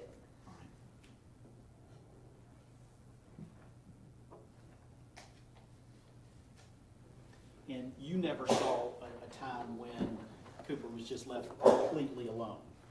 No. The whole time you were there, somebody was over and with him, addressing him in some fashion? The entire time, by the time I got there, the Good Samaritan was appearing to help Cooper, and that Good Samaritan did not leave his side until emergency services appeared on the scene. And police got there really fast? I don't really know. It felt like a long time, but I was also, Right. it felt like an eternity, Right. so I don't know how long it was. Okay. And do you remember the officers being, there was a taller, sort of thick-built male? I don't necessarily remember what the police officers looked like. Okay. All right. And do you remember seeing police officers down on the ground with Cooper trying to do CPR? I remember them checking him. I don't know if I paid attention to if they were doing CPR specifically or not, but I remember them arriving on the scene and going to him. All right.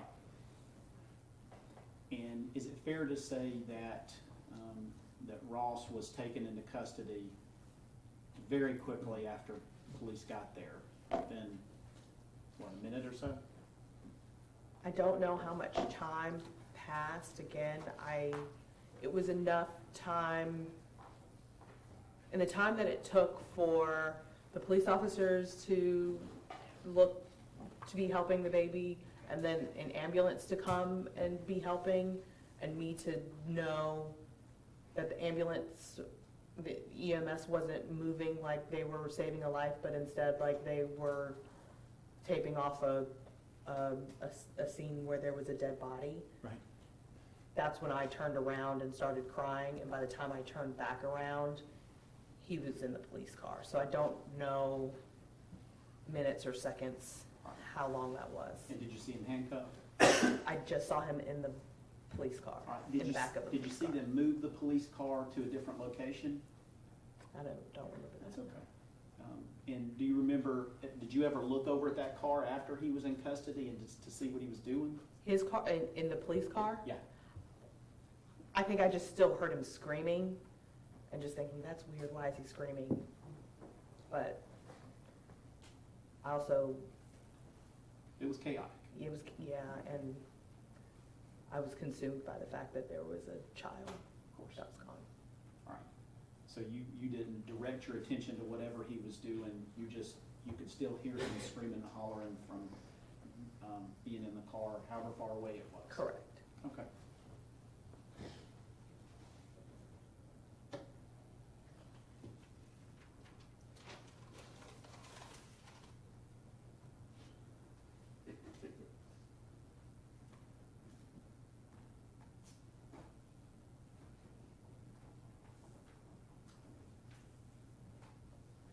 Okay.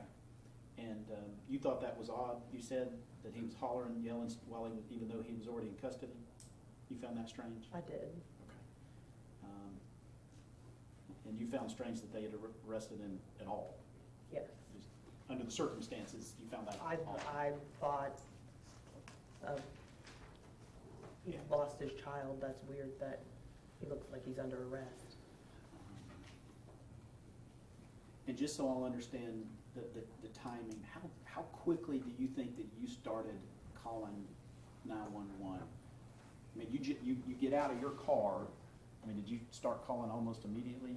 I got out of my car, so the way the parking lot is, there's like a traffic path in between where I was parked and where the other young woman was parked. So I got out of my car, shut the door, walked across, where traffic would go in front of the restaurant, Right. to the other parking spots. And that's when I asked her the question of what happened. And what she said, what she thought occurred, is when I looked up and said, oh gosh, has anybody called 911? So I guess as long as 15, 20 seconds Yeah. to walk from my car basically to her car. Are you talking about the little like like marked off walkway when you come out of Cinco that walks almost directly over to Mario's? No, I don't, Let me get a map. yeah, that, Let I me don't get a know if map that would and be just show you. helpful.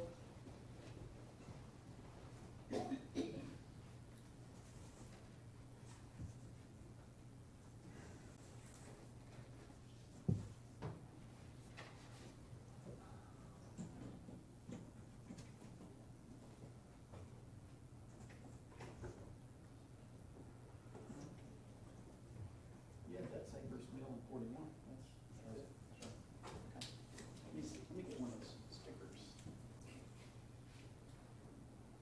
Let me get one of those stickers. Right, two, please.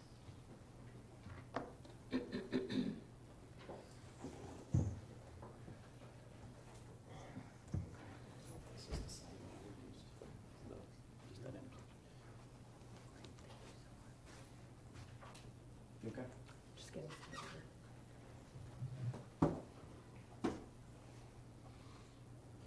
While he's getting that, let me just show you this, see if you can recognize what I'm talking about real quick. If can you orient yourself? If this were Akers Mill, that's 41, that was Cinco. Oh. Yes. Does that look Be familiar? careful that door is. If this is Cinco's and this is the shopping center, I parked in one of these couple of spots right here. Gotcha. And the other woman was in, like, this is the front door of Cinco's, she was parked about right here, so I got out of my car and walked up this way. Well, as I let's was do going this, let's do through. this, hang on one second, let's have it identified. So, does this fairly and accurately depict the area of this intersection at, Akers Mill and 41 and sort of the, Mr. Kilgore, Mhm. you remind her to be careful with that door swing open and goes swallow. So don't pull your hand on it. Okay. It'll make you go forward. Thank you, we don't, Yes, we don't want that. Yes, ma'am. thank you. Okay. all right, does this fairly and accurately depict that intersection, these businesses that we're talking about? I believe so. Okay. Yeah. I'm gonna go ahead and move defendants two then. No objection. No objection, it's submitted. Okay, thank you. And, rather than pull out one of those, easels, are you okay to just walk down here, just show them what you're talking about? I can do that. Thank you. I don't mean to make this difficult for you, sorry. You got one of those too? Temporarily. Okay. All right, so, this is the, thank you, Mr. Yes. I'll stand back over here. So this is, the area we're talking about. Is this Cinco? Correct. All right, and so his car would have been, right over here on the side of Mario's? Yeah, it's about right in this direction because I remember standing either on or near the sidewalk there. Okay, and show them what you showed me where you were parked. So I was parked about in one of these couple of few, first spaces here, back reversed in, so my front was facing Cinco's.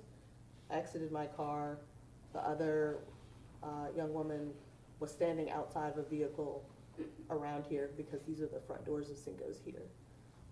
So I had my interaction with her and ran up this way to call 911.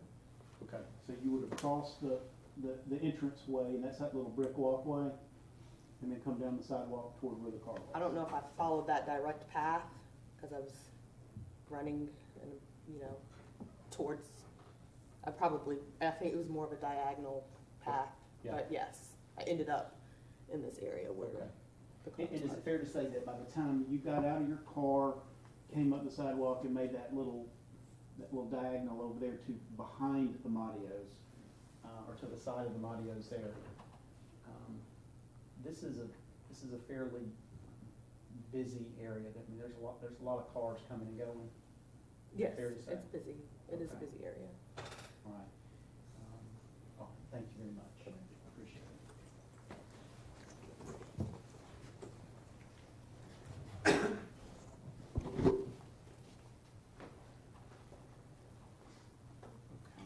I think that's all I have. Thank you. Nothing further, Judge. We should be excused. Yes, you're free to go, thank you.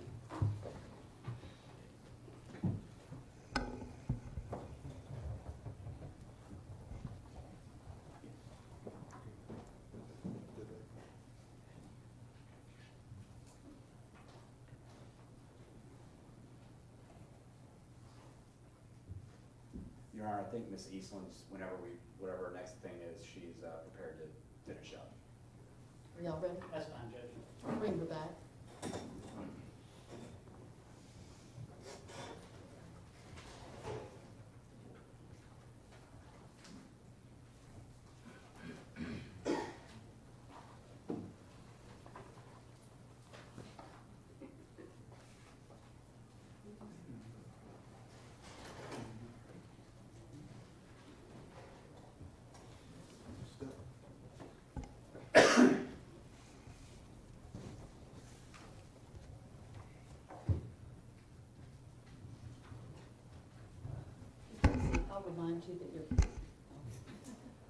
I'll remind you that you're still under oath. All right. Okay. Thank you, Ms. Easton. Did you have a chance to listen to your interview with Detective Murphy from July the 9th, 2014? Yes, sir. Okay. All right. Does that help remind you that what you told him is that you heard screaming and someone in a panic? Yes, I said that in the video. All right. And you remember then that you told him that he put him on the ground and tried CPR. Yeah, I heard that. All right. And do you remember that you told Detective Murphy that the man was yelling for someone to call for help? I heard that on the video, yes. Okay. You heard yourself telling Detective Murphy Yes, that he was yelling for someone to call for help. yes. And do you remember hearing yourself tell Detective Murphy that other people took over for him, it was setting in for him? Yes, I heard that as well. Okay. You told him that, he asked you specifically, did anything seem suspicious, and you told him nothing suspicious at all? I did tell him that, yes. And do you remember telling him that you weren't close at all, that you couldn't even see the child's skin? No. Don't remember that? Okay. He may have asked me a specific question, but I saw the child very well. All right. And in fact, Detective Murphy told you it's hard to say how someone would react under these circumstances, didn't he? Yeah. Yeah. Okay. Thank you so much. Nothing further, Judge. You're free to go. Okay, thank you. How long is your next witness? 15, 20 minutes? For y'all, right? I'm sorry? For y'all? Yes. Yeah, okay. You have to ask enough questions, obviously. We're gonna take a break. Close your notepads, keep an open mind, no conversation. Let's take our afternoon break right now.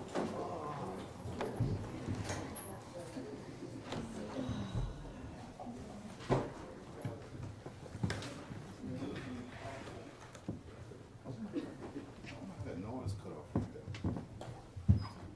Something they did probably.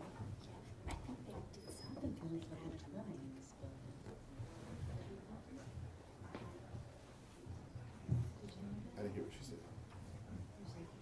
Oh, yes, yeah. It's not Oldman and nothing like that. We thought it was, the other day, we thought it was just rolling things that it was paving up.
Let's proceed, please. Call Dale Hamilton.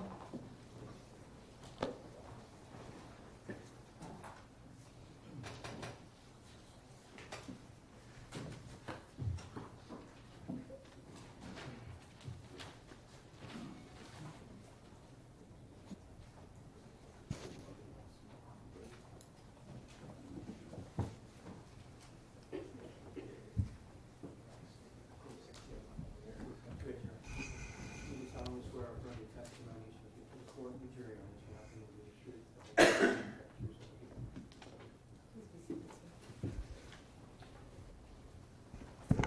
Mr. Hamilton, I'm going to get you to start by introducing yourself to the jurors who are seated over on the left side. Okay.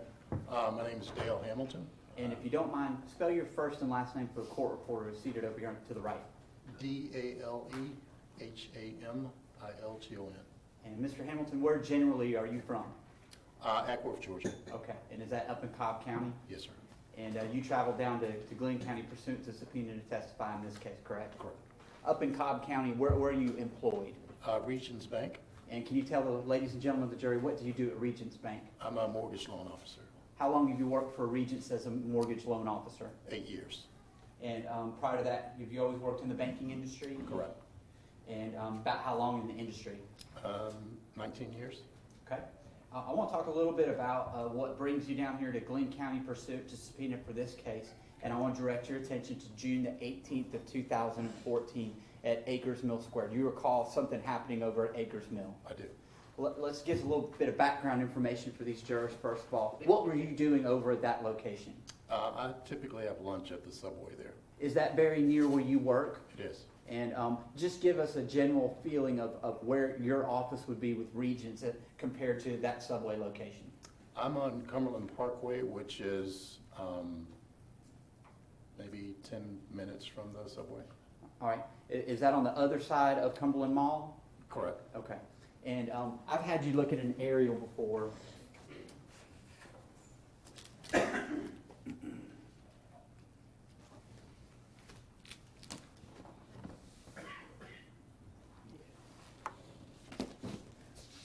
going to show you what's already been marked, admitted as State's Exhibit 229. Okay. And to get our bearings here, this is 229 is showing the Akers Mill Road. You see that here? I do. Okay. And the Uncle Matteo's is marked here. Does that appear accurate to you? Yes. Okay. And then to further get our bearings, we have Cumberland Boulevard over here, and this is the mall, correct? Correct. Do you see the general area where your office would be?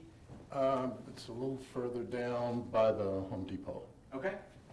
Down this general direction then. Correct. All right, this is what I'm going to do. I'm going to just briefly put this up on the easel. And if you don't mind stepping down in front of the jury, that'd be great. Sure.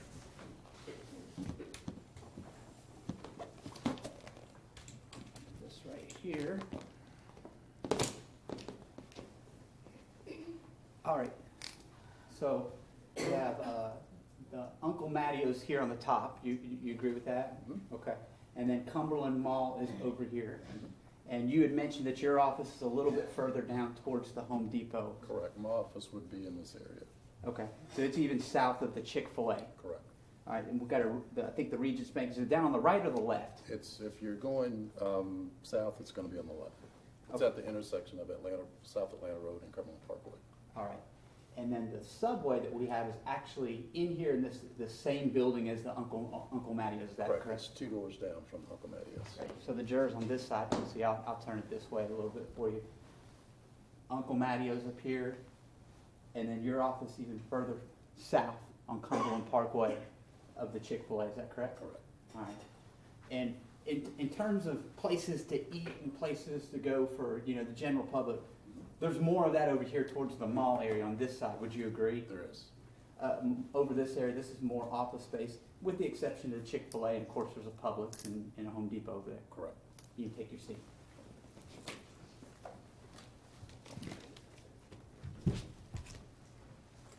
So further to get our bearings, let me show you a picture or two. You had an opportunity to look at some photographs with us in preparation for this case. Do you recall that? I do.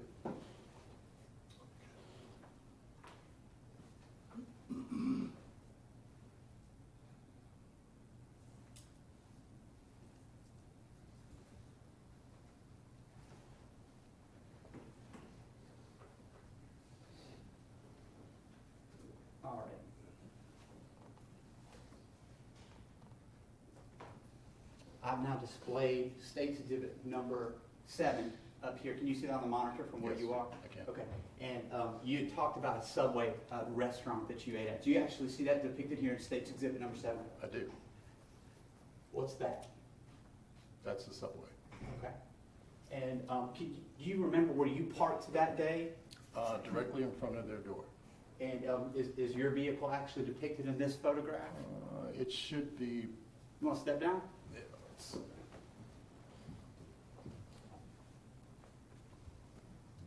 I was parked in the space here. Actually, you can see the corner of my vehicle where I back in when I was pulling out. Right here on the edge? Correct. That's my vehicle. That's your car. Remember what kind of car it was you were driving at that time? It's a 05 Lexus GS300. All right. Let me see if there's a better picture of that.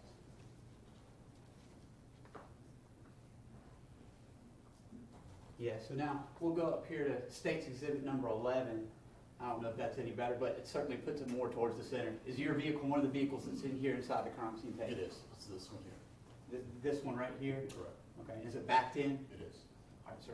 You can go take your seat again. I'm giving you some exercise today, I know. Exactly. All right. So, explain what happened as you were leaving the subway on June the 18th of 2014. As I was pulling out of the subway, my car was facing the other direction, and I was backing out. As I backed out and started towards the exit to get back on Akers Mill to head to work, the vehicle that you see pictured there pulled in front of where my car was, actually where the car is kind of sideways. And then at that point, the gentleman got out of the front seat, opened the door to the back seat, and proceeded to get the child out of the car seat. Okay. So this is State's Exhibit number 11. When you said you came out of the restaurant, is this the door that you exited, the rear door of the restaurant? Of the subway, correct. Okay. And had you already gotten in your car when you first noticed this vehicle coming in? Actually, when I initially got in the car, it wasn't there yet. When I backed out and was pulling out, that's when the vehicle showed up. And what happened once the vehicle showed up as you were about to pull out? He got out of the car, was asking for help, opened the back door, got the child out. There was another van that's on the right side that's not pictured.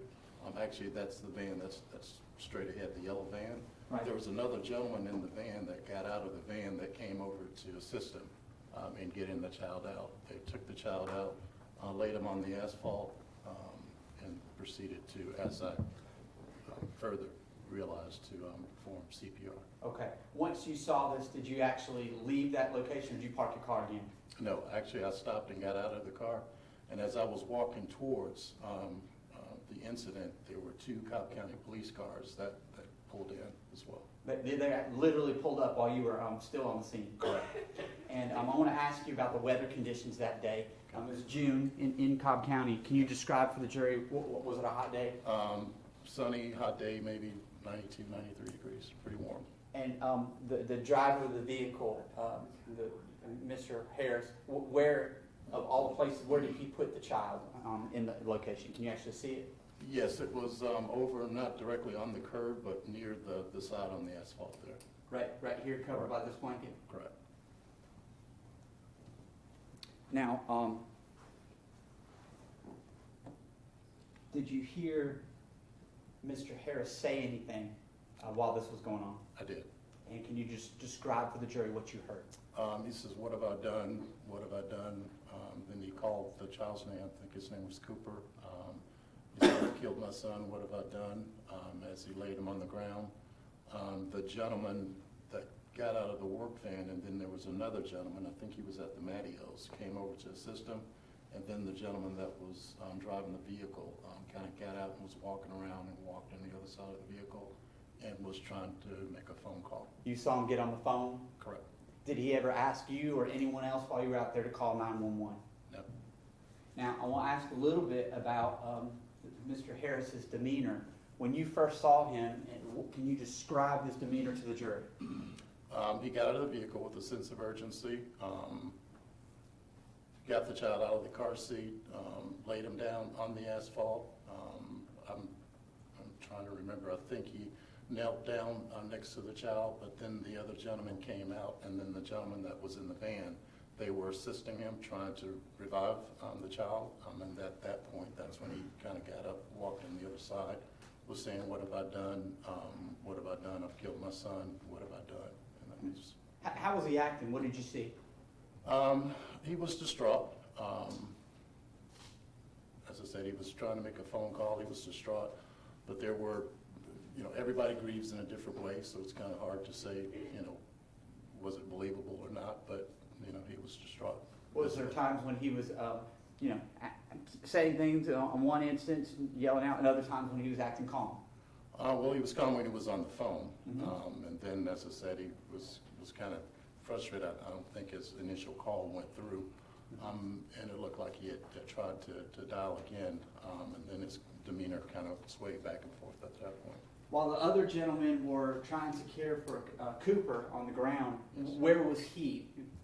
He was pacing on the driver's side of the vehicle, and then he went back around to the other side of the vehicle. This side of the vehicle over here where I'm pointing, on the right side of this photograph? Yes. Okay.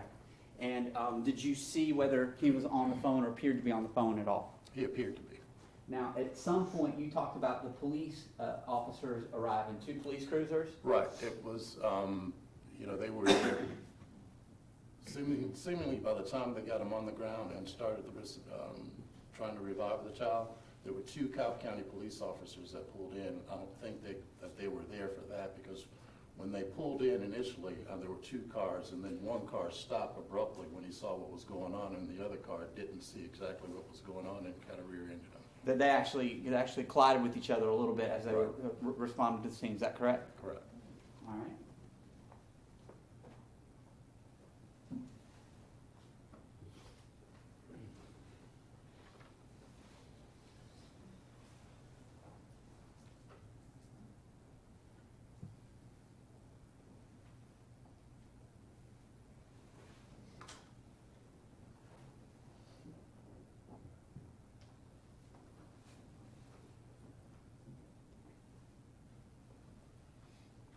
I think one of the cars has moved a little bit now, but was this one of the vehicles that you saw responding initially to the area? Yes, there were 2 vehicles identical to that. Okay. And they both kind of collided with each other about that general area? Correct. All right. And did you stay and talk to those police officers?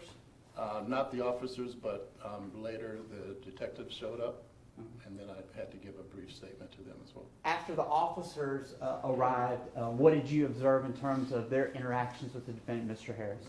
There was a female officer and a male officer. The male officer was over by the child. The female officer was trying to console the guy that was driving the vehicle. He kind of got irate with her and was raising his voice at her, and then that's when the other officer, the big guy, came over and told him to calm down, and at that point, they exchanged words and ended up in handcuffs. And then the young lady took him and put him in the back of one of the other police vehicles. You actually saw Mr. Harris and heard him having some words with the police officers that were trying to assist his son? Yes. Okay.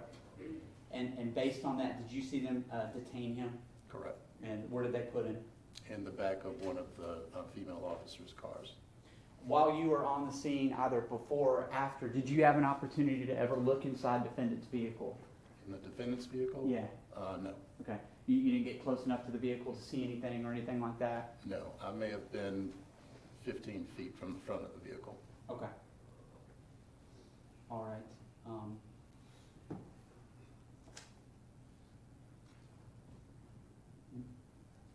Let me ask you this.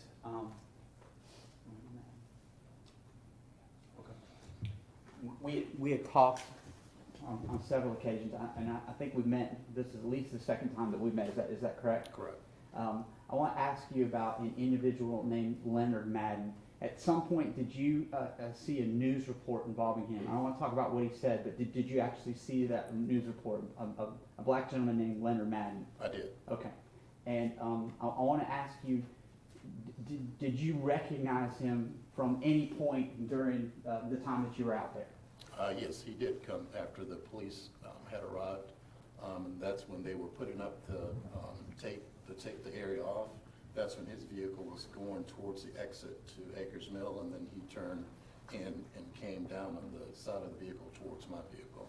Okay, great. I want to follow up with you on that. Was he out there initially, this individual, Mr. Madden, was he out there initially during this course of time that you've just described for the jury prior to police arriving? No, When did he come out and come into the picture of the scene? after the police were already there.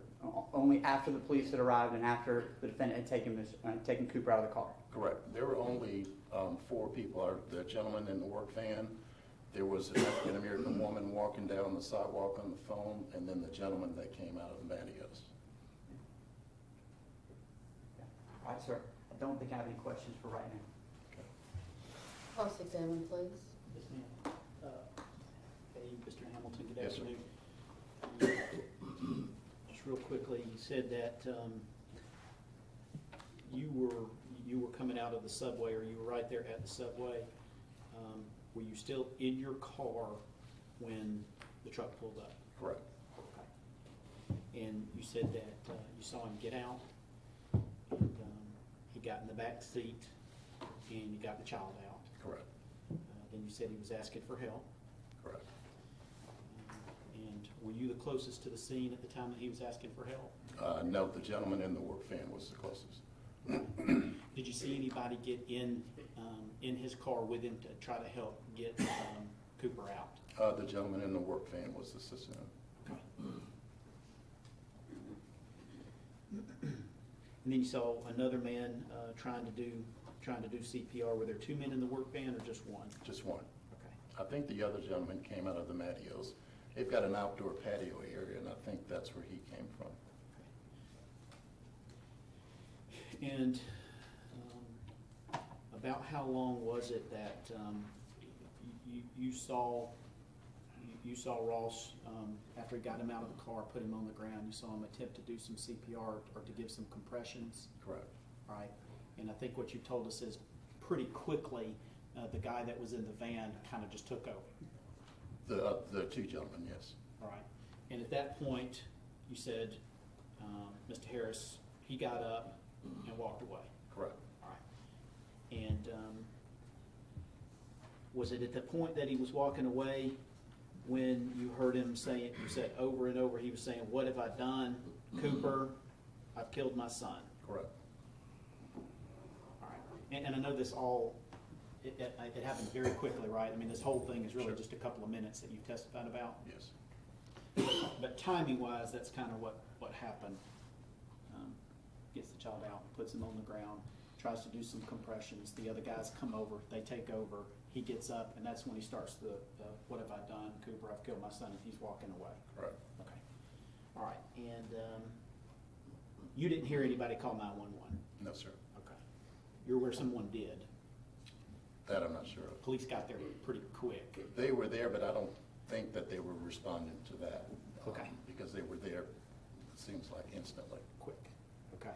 And they actually had a wreck. Correct. All right. And then you saw the officers jump out, and one was a really, really big guy. Correct. Okay. And one was a shorter female. Yes. And then you saw the officers go over toward Cooper, and did they then kind of take over for the civilians that were there? That I'm not sure of. Okay. Did you see them actually get down on the ground and start trying to do compressions? I saw them to get close to the child, but I'm not exactly sure if they were All right. doing CPR or not. And again, I know it's been 2 years ago and it was Yes. chaotic, but I'm assuming you were kind of more focused on what was going on there with the child than whatever he was doing. His walking Well, around. actually, everything just kind of played out in front of me, so I kind of had a good view of everything that was going on at the same time. He didn't get up and just walk away and just like leave the shopping center, leave the area. Oh, no. I mean, he stayed in the area. All right.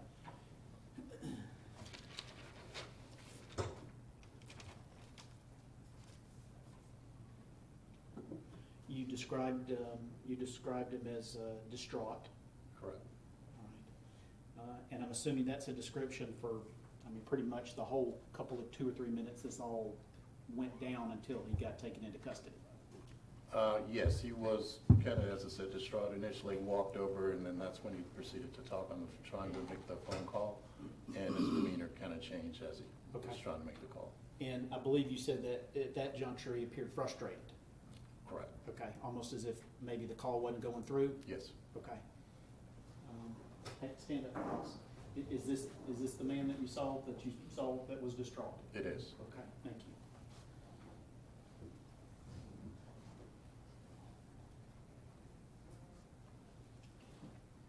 All right, and then just almost a moment later, another cruiser pulled up, and there was a blonde police officer. Correct.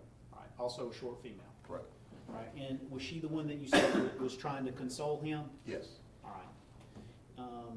And that wasn't going well? Not at all. No. He was upset. Yes. All right, and they had some words, and you said the big guy told him to calm down. Correct. All right. And there was some kind of harsh hollering that sort of just broke bad real fast at that point. Is that fair to say? That's fair. And it was really both ways. He was yelling and the officer was yelling. With the big guy, yes. Okay. The big police officer. Right. Okay. All right.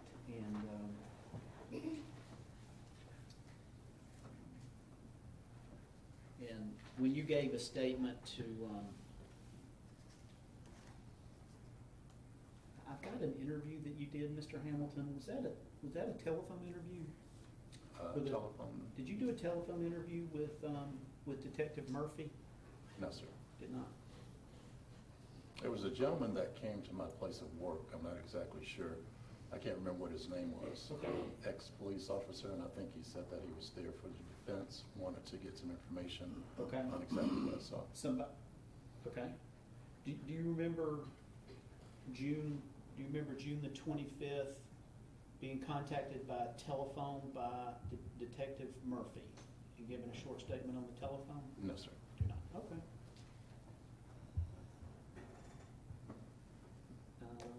And I believe that you, by any chance, has the DA's office allowed you to hear your prior recording, your No, statement?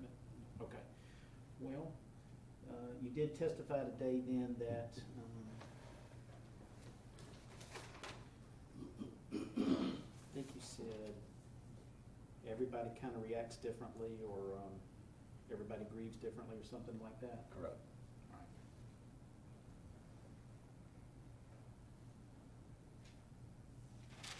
Okay, and you told us about seeing this other gentleman that you had seen on the television, and Mr. Evans referred to him by name as Leonard Madden. Okay. You didn't know the man's name. No, sir. You just recognized a person giving an interview on TV that you had seen the day or 2 days before there at the scene. Right. I recognized him when he pulled in, because, as I said, his vehicle was coming towards me, and then when he did the television interview, I recognized him at that point. Okay, and that's what I want to make clear. Okay. What you're telling us is that this person that you saw giving the interview, who you believe is Mr. Madden, you actually saw him pulling into the parking lot in a vehicle and get out of his vehicle. I was pulling in. I didn't exactly see him get out, because when he pulled in, the officers were directing, and I went back in the subway because, as I said, it was warm out. But the officer then came in and told me that I couldn't stay in the subway. I had to come back out and stay in my car. So I could stay with him in the car. All right. So I'm not exactly sure if he got out of the car or not. All right, he may have stayed in the car the whole time. Possibly. All right, but I just want to make clear, the person we're talking about that you saw on the news, you saw them pull in to the parking area in a vehicle. Correct. You did not see, the person you saw on the news you're talking about is not someone that you saw walking out of Matio's, or No, excuse sir. me, walking out of Cinco. No, sir. Okay, all right. Thank you, sir. You're welcome. Just one quick area. I was looking back at my notes from our interview with you in March of 2016 at the Cobb DA's office. You gave a description of the defendant's demeanor looking like bad acting. Do you remember telling us that? Correct. Okay. Can you explain to the jury what you meant by that term, bad acting, look like bad acting? Again, everybody grieves differently. I just kind of likened it to, if it were my child, I would probably react a little differently. I'd shed tears. I wouldn't have put him on the hot asphalt on a hot day, as hot as it was. And I probably would have been a little more attentive, but again, everybody agrees differently. Thank you, sir. And of course, sir, you don't know Ross. No, sir. You don't know his personality. No, sir. You don't know how he or anybody else in this room might react to trauma. No, sir. And you certainly, fortunately, I'm assuming certainly you've never been in this exact same situation that Not at all. Ross was. No, Okay. sir. All right, thank you. No further questions. Free to go. Okay, thank you. Next witness. Officer Lindsay Foley. Have a safe trip. Thank you.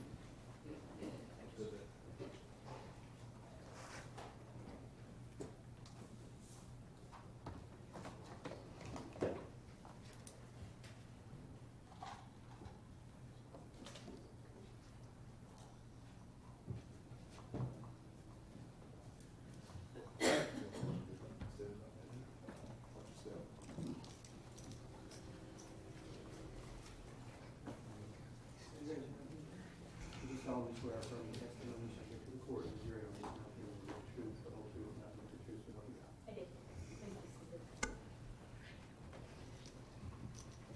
All right, ma'am, if you will, introduce yourself to the jurors that are seated to your left.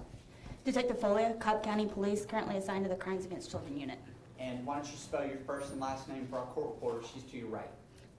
First name is Lindsay, Lindsay.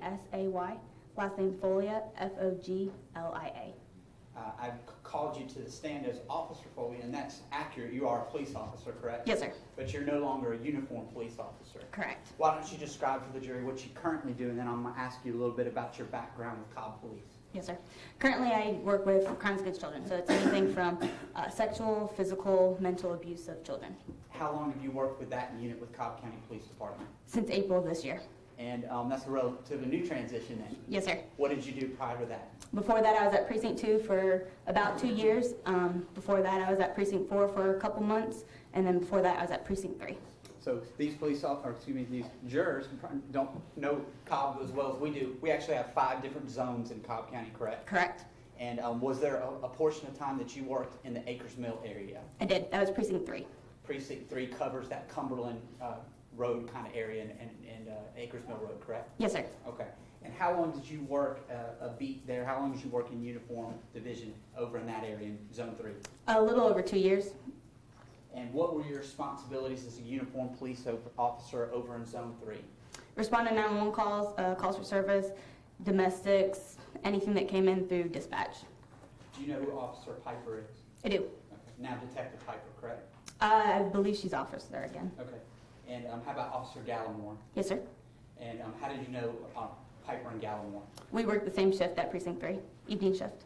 Back on June the 18th of 2014, were you working on that date? Yes, sir.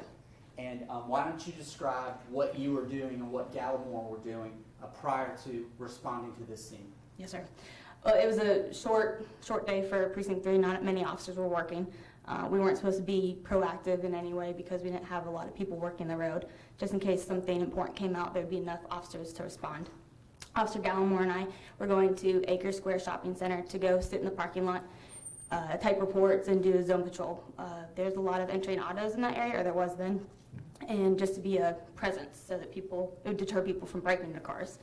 As we were pulling in, Officer Gallimore was in front of me. We were in 2 separate patrol cars. He was in front of me. He turned right. I looked left to make sure no one was turning when I turned.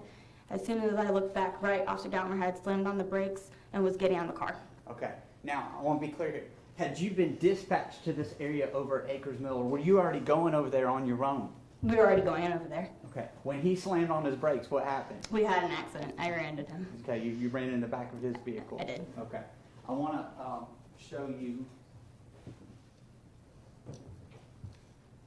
He must have stopped the car fairly quickly. Is that accurate? Yes, sir.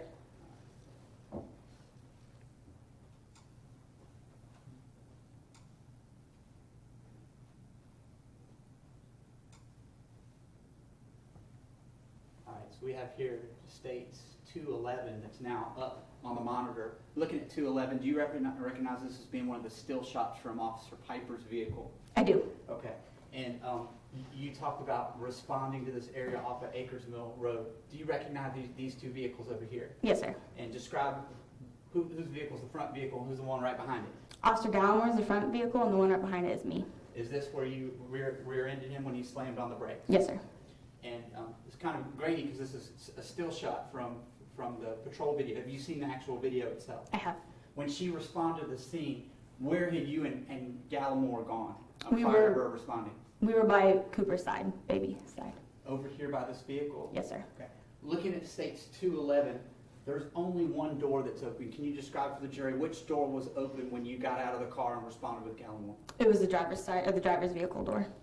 Was the rear driver door open? It was not. Did you didn't close that? No, sir.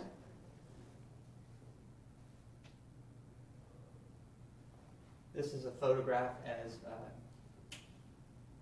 Officer Piper's making the turn and coming in a little bit closer. It's very hard to see here, but these two bodies, is that you and Gallimore over Cooper? Yes, sir. Were there any civilians when you first arrived on the scene? Not that I saw, not when I got there. Officer Gallimore got to Cooper's side first. Okay. Why don't you describe, first of all, about what time of day this was?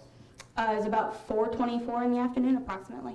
And 424, describe the weather conditions on June 18th of 2014. It was extremely hot. Obviously, in Georgia, it's very hot during the summer.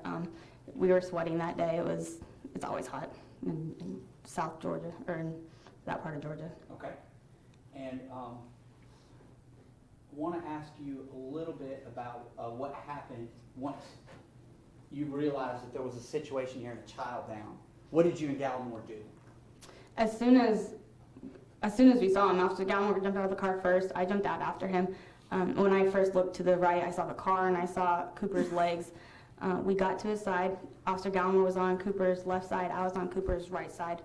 Officer Gallimore started doing compressions, CPR compressions, and then I was trying to open Cooper's mouth to start breaths. Were you able to do that? We were not. His mouth was wired shut, for lack of better terms, because of rigor, stiffness of the body after death. And can you describe how Cooper looked when you saw him? He was a bluish green color. His eyes were open. Like I said, his mouth was shut, but I could see what I think was his tongue or part of his lip coming through the openings of his mouth or the openings of his teeth. And he was stiff. He had lividity, which is pooling of blood at the lowest points of the body. And at some point after you realized that you had this situation, did you radio out what was going on for assistance? I did not. Officer Gallimore did. Okay. Gallimore did that? Yes, sir. And what did you do in terms of the scene before Officer Piper arrived? Before Officer Piper arrived, Officer Gallimore and I just kept on trying compressions. Didn't realize at first that Cooper was dead, I think because of hope and wanting him to be alive. So we were talking with each other. I said, hey, I can't open his mouth. Officer Gallimore yelled up to the crowd, is he choking? Because we couldn't figure out why we couldn't open his mouth. That's when Mr. Harris came by the side. I didn't know who he was at that point. I shooed him away because we were trying to still do CPR. And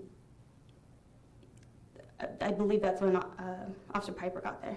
So the scene that you're describing here, is this Mr. Harris's vehicle? Yes, sir. This is State's Exhibit number 7. And this white portion that's sticking out just around the corner of 7, is that where Cooper lay? Yes, sir.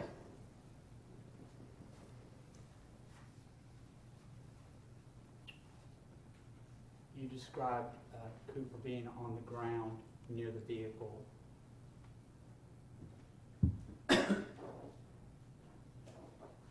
Is this the condition that you saw him in, looking at State's Exhibit number 51? Yes, sir. Okay. And at the time when you first came upon him, did you know what his condition was? We did not. Is that why you attempted, or Gallimore attempted CPR and you tried to assist him? Correct.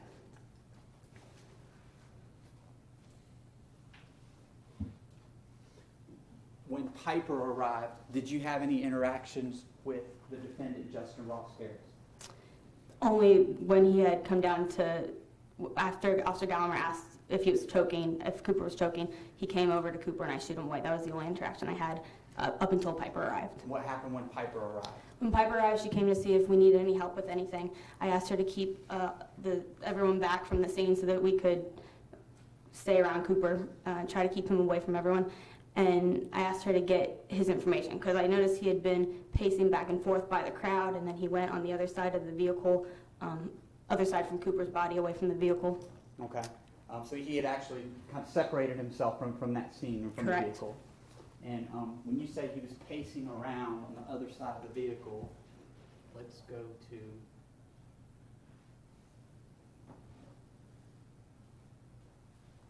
State's Exhibit number 10. Looking at State's Exhibit number 10, can you see the general area where he was pacing around? Yes, sir. So he was going to the right side of the vehicle and then also in front of the vehicle farther by the trees and bushes in the other patrol car. Over in this area where I'm pointing out on State's 10, which would be the right side of that photograph, is that correct? Yes, sir. Okay.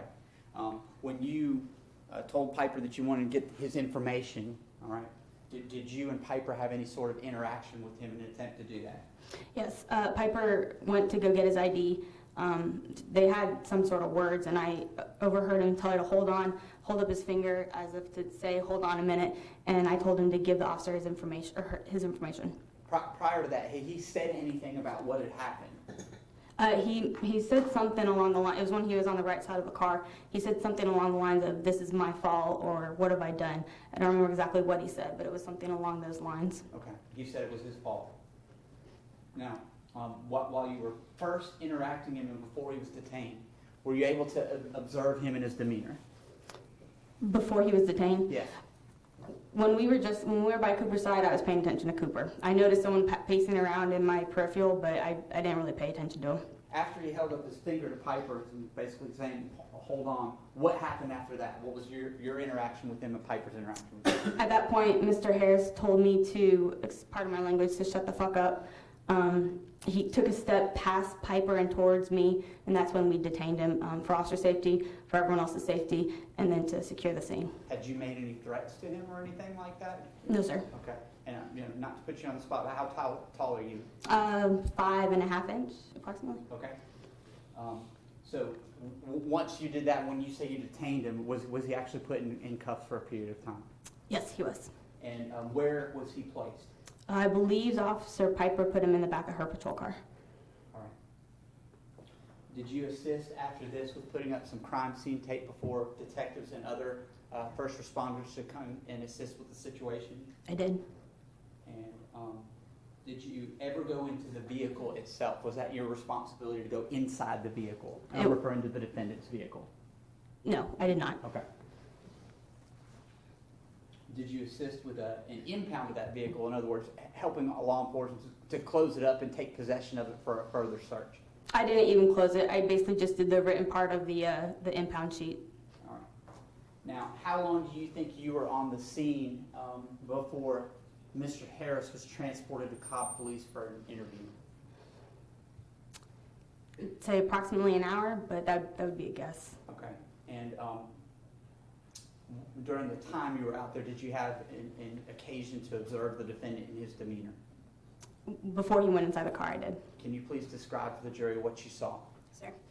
Prior to him being placed into handcuffs, he was, like I said, pacing away from Cooper. I wasn't even positive who Cooper was there with. It was only when he came to his side that I realized, hey, this guy might be a part of it. Someone related to Cooper, maybe. And he was yelling. He'd go from calm to shrieking to calm again, and it just seemed very random and very odd. Did you at any point see him crying? I did not.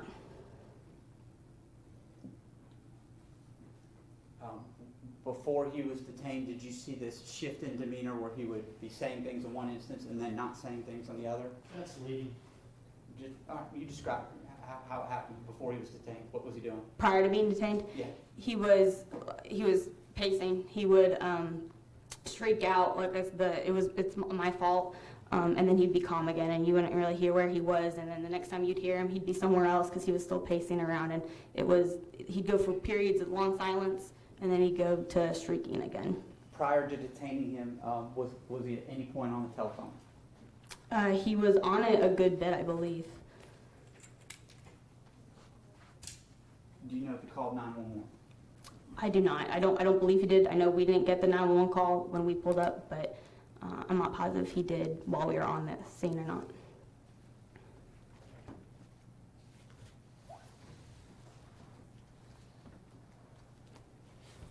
Now, you're pretty familiar with that area, Zone 3, having worked over there for a good period of time, correct? Yes, sir. Okay. I'll get you to step down for just a second. Back this up, maybe the jurors can see it a little bit better. I now have displayed here State's Exhibit 229. It's an aerial photograph. And Detective, do you recognize this as being the Akers Mill area with the Uncle Mattios you just described? I do. Okay. And what is this that's depicted down here, and is it accurately marked? It is. That's AMC movie theater. Okay, so that's a movie theater that's over in that general direction. Is all of this in Zone 3? Yes, it is. What about this? Is this the Home Depot Treehouse office? Yes. Okay. And I want to talk about levels of congestion. Looking up here, is this Town Center Mall? That's Cumberland Mall. Cumberland, excuse me. The Town Center would be at the Kennesaw, correct? Yes. Okay, Cumberland Mall. And then what road is this? It's a major thoroughfare through Cobb. It's Cobb Parkway or US 41. All right. And then in terms of restaurants, eateries, things like that, shopping center, where is most of that other than Cumberland Mall? It's all right here in, I believe it's called Akers Mill Shopping Center. All right, I want to compare that to this area over here off of Cumberland Boulevard. Describe how this compares, the area off of Cumberland Boulevard, to where the area was that you found Cooper Harris.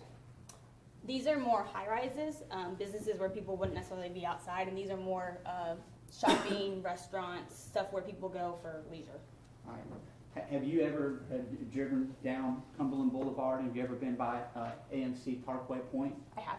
In terms of traffic congestion and things like that, from say you were traveling from Home Depot, what would be the fastest route to get to AMC Parkway Point?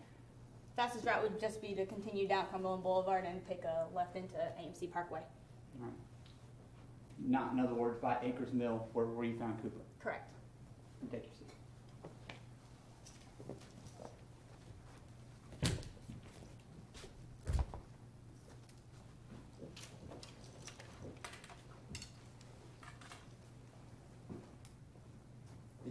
The individual that you've described as Justin Ross Harris, I've referred to him as the defendant as well. Do you see him here in the courtroom today? I do. If you could just point him out and describe what he's wearing for our record. He's over there in a grayish white shirt and pink striped tie.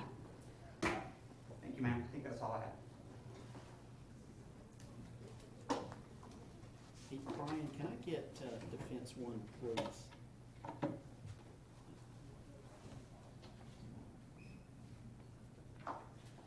Officer Foglia, how long were you and Officer Gallimore there on the scene before Piper got there? I don't know exactly, but a few moments. 20 seconds maybe? I couldn't say for sure. I'd have to look at the video. All right. Less than a minute though.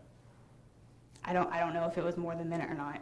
It was a short time. She went from as soon as he put over the radio that what was going on, she left her eating spot down by the movie theater and rushed up to us. Okay.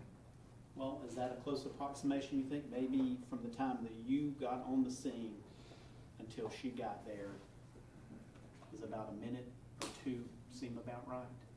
It could be. It was short. I don't know exactly how long though. All right, and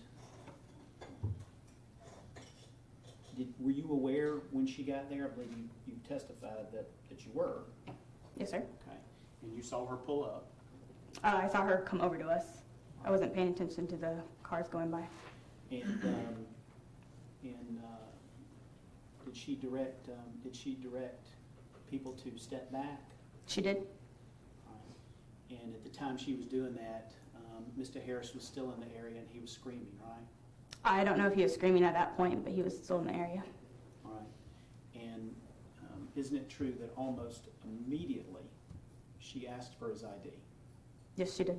Okay. And then there was the argument or disagreement that you talked about.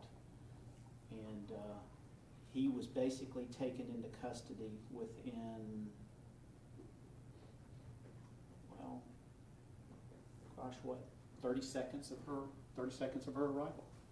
I don't know time, possibly. Does that seem about right? I don't know the time. I'd have to look at the video. Okay. I'm gonna show you what's been admitted. Sure. This is Defense Exhibit 1.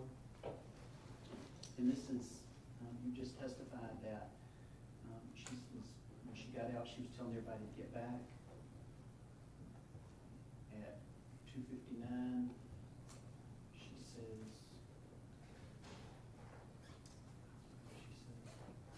I need your ID. Okay. Okay, and here's what the argument is. And then she says, stop fighting. So you would agree that's where we're putting cuffs on if she says stop fighting? Correct. All right. And depending on whatever time the patrol car video started, that was at the 3:12 mark. Okay. All right, does that sound about right? Mhm. Okay. And you think you may have been there maybe a minute or so, maybe two? Possibly. Very short period of time. Okay. What we're talking about, this entire incident was a very short period of time, what you testified to.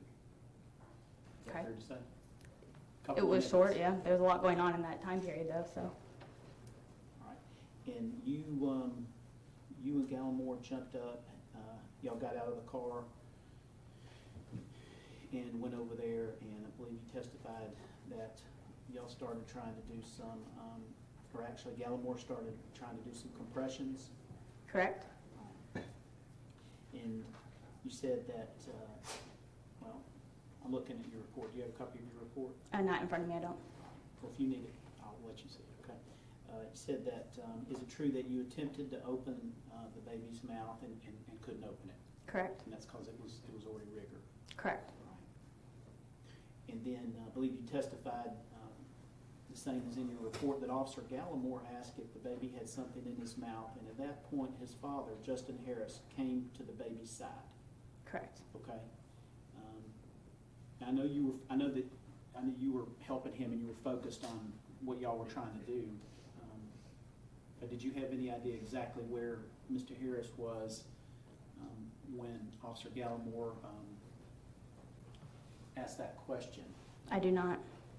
Okay. So as far as you know, Mr. Harris could have been just steps away from where y'all were?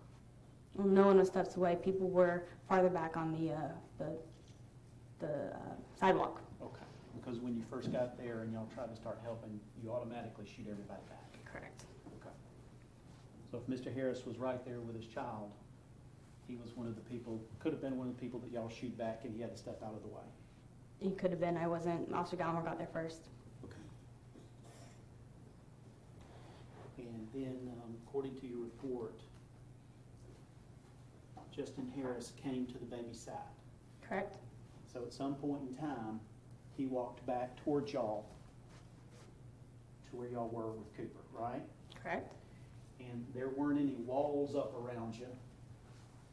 There weren't any tents up. So anybody that was out there at the scene could have seen him walking right back over there like you described in your report. Correct.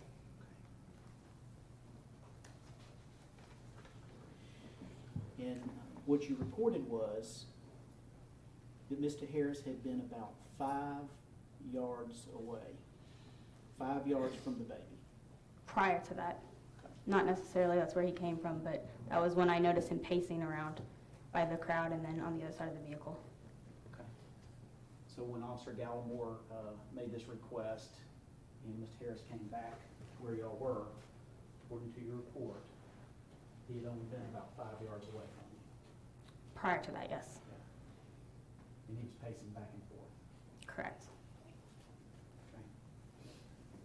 Kind of like people do sometimes when they're nervous or upset, pacing. When they're nervous, yes. Yeah.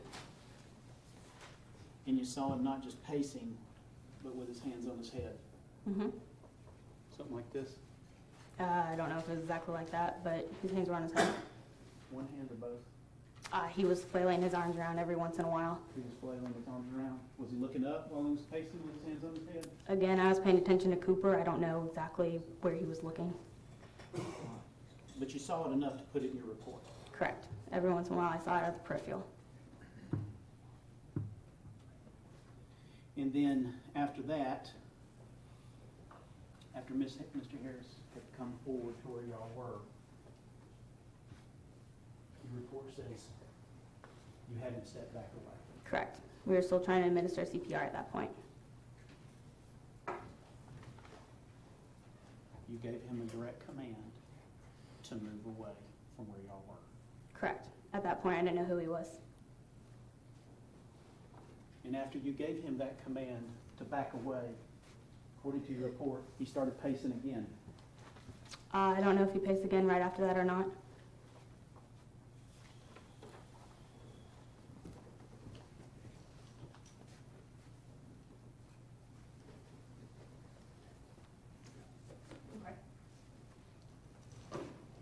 After you gave him the command to back away from where y'all were with the baby, he put his hands back up and started pacing again, right?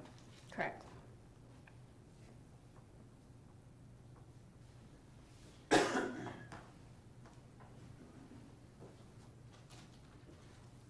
Just moments later, y'all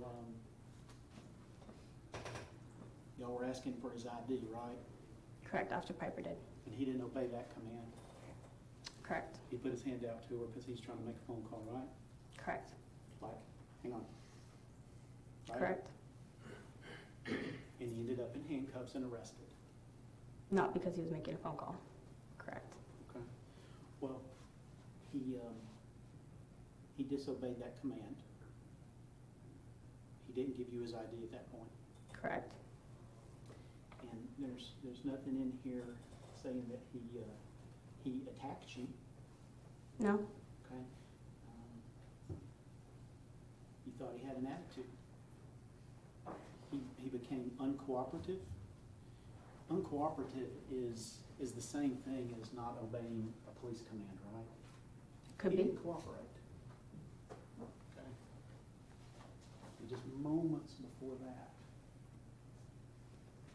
you had given him a direct command to back away from where he was, right there with his child, right? Correct. And if he hadn't obeyed that command, that would have been uncooperative.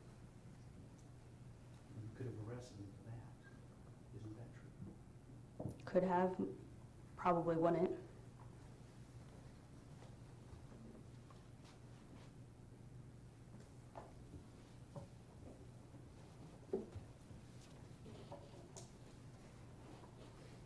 Thank you.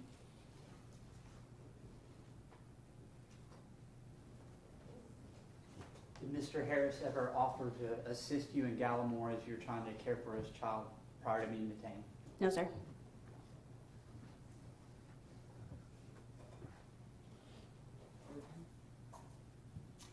Thank you, we're free to go. Thank you.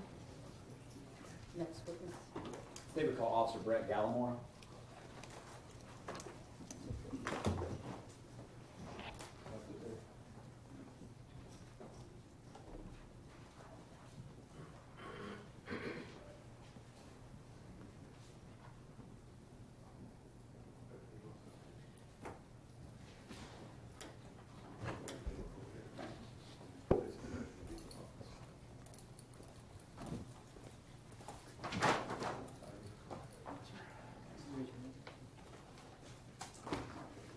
Do solemnly swear affirm the testimony you should give to the court and the jury that you should not hear will be the truth, the whole truth, and nothing but the truth, so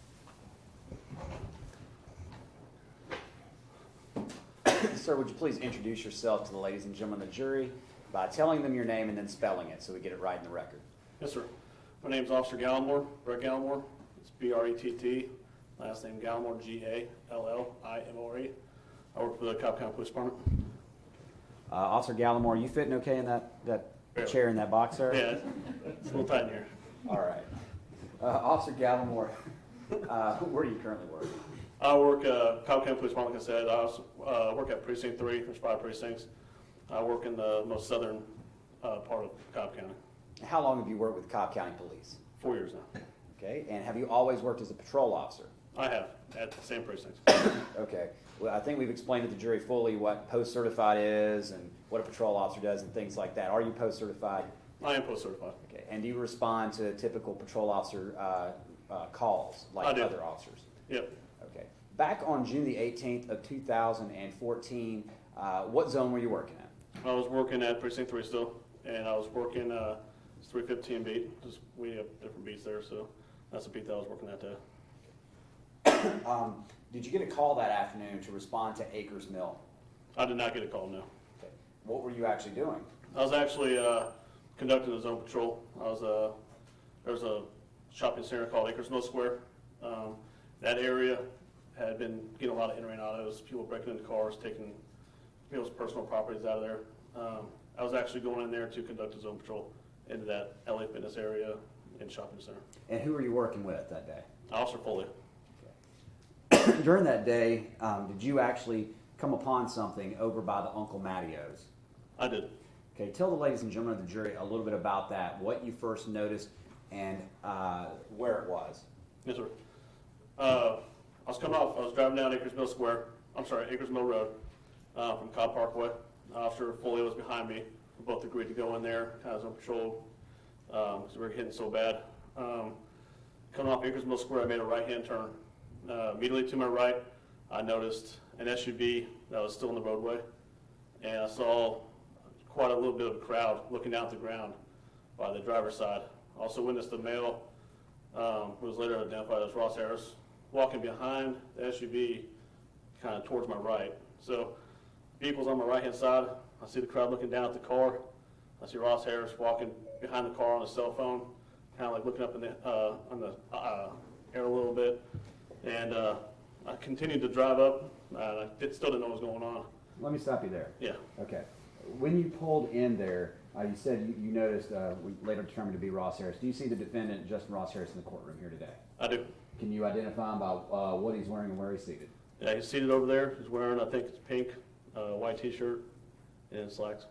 As the record reflect, the witness has identified the defendant. Amen. Okay. Now, in this zone, are you familiar with this area, generally the Akers Mill area, where the Home Depot Treehouse location is, Cumberland Parkway, and the movie theater and things like that? Yes, sir. Very familiar.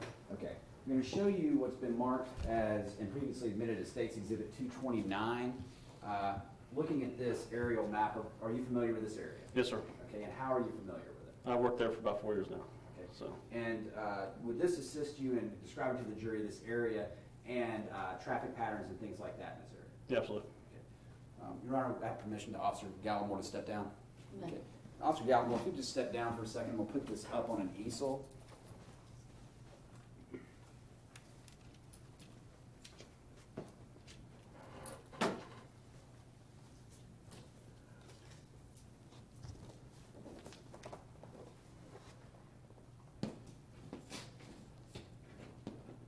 All right, now let me get a pointer here.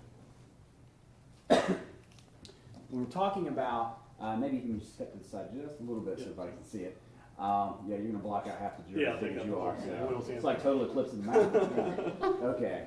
Looking at Uncle Matteo's up here, you familiar with that area? Is that what you were talking about where you were? Yes, sir. Okay. Now, you're familiar with this area and what's depicted as the Home Depot Treehouse office there, correct? Correct. Okay. And you're also familiar with the roads and how it travels up to Cumberland Boulevard, around the mall, and where that movie theater is, correct? That's correct. Okay.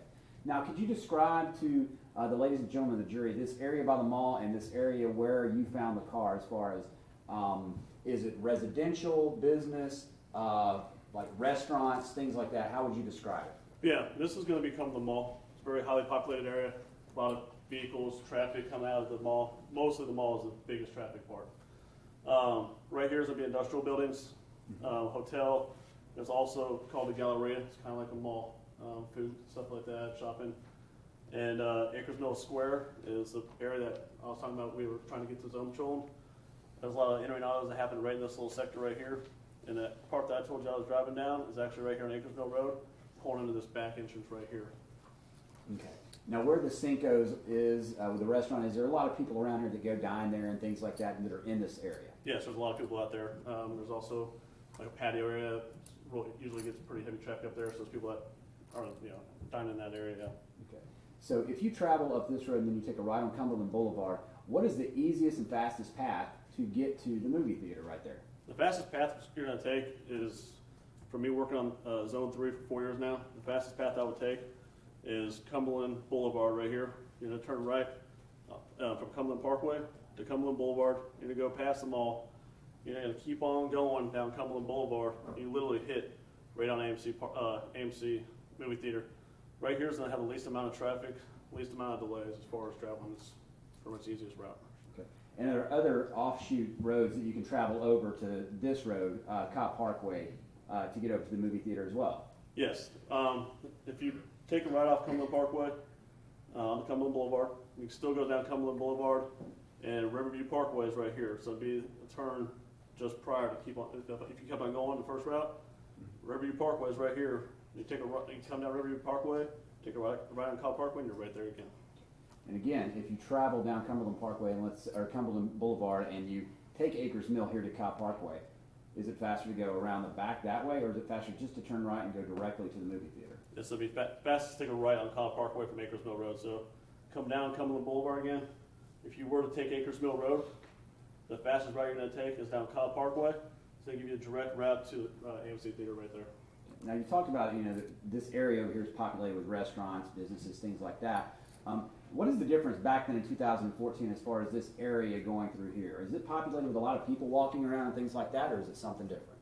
Now it's a little bit more populated. Mm-hmm. There's back in 2014. In 2014, there wasn't as many apartment complexes as there are now. Brave Stadium has come into Cobb County, and they're building complexes recently that are very, very populated up here on Cumberland Boulevard.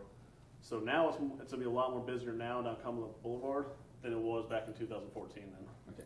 2014 was a not busy area as far as people walking around and things like that. Correct. There will be many people walking around down that area. Okay. You can have your seat. Thank you. Yes, sir.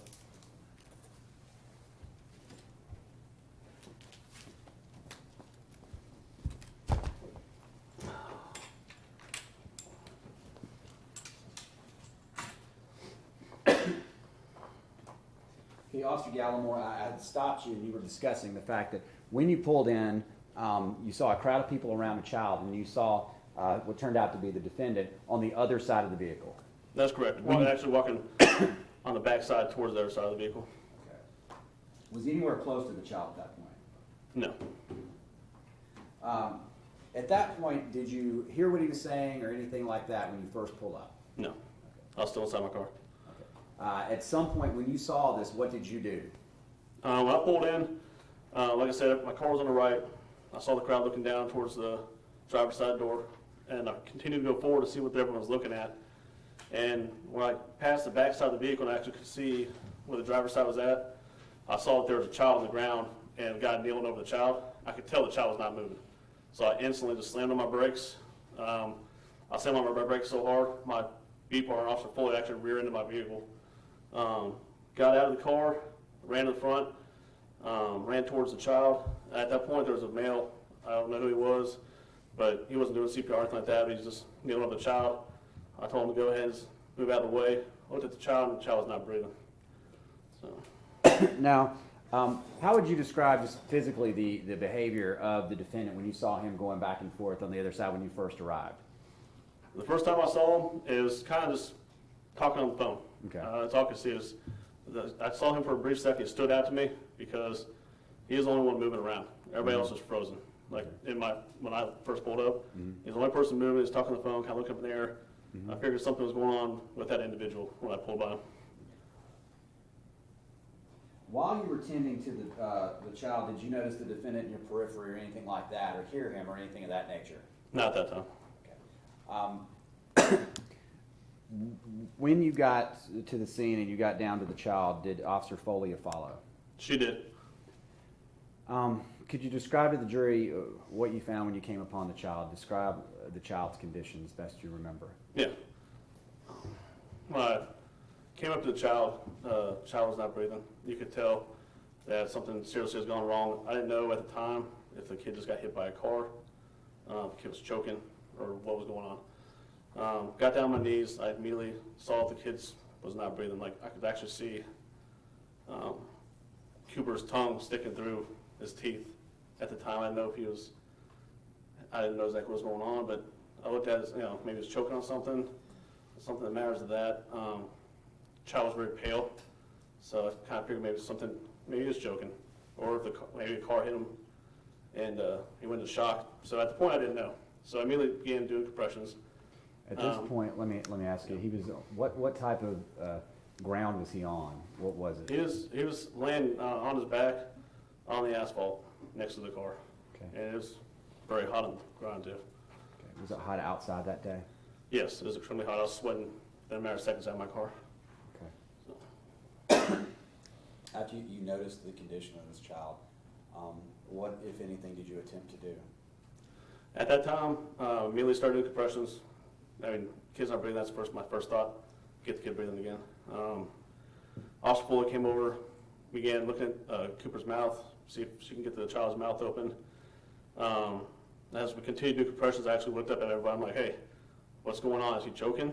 Like, I had no idea what still was going on. The more compressions I did, the more I could observe the child in the state that he was in. And you could actually see his eyes were wide open, and you could see a gray shadow towards the bottom of his eyes. And from my training experience, that's a sign that the child's been deceased for quite a while. And also I looked at his legs that were still bent in the air, and his hands were kind of gripped to the side. And when I tried to move his legs, I could tell that the child had rigor mortis at that time. During your time at the scene, just from what you observed of the defendant,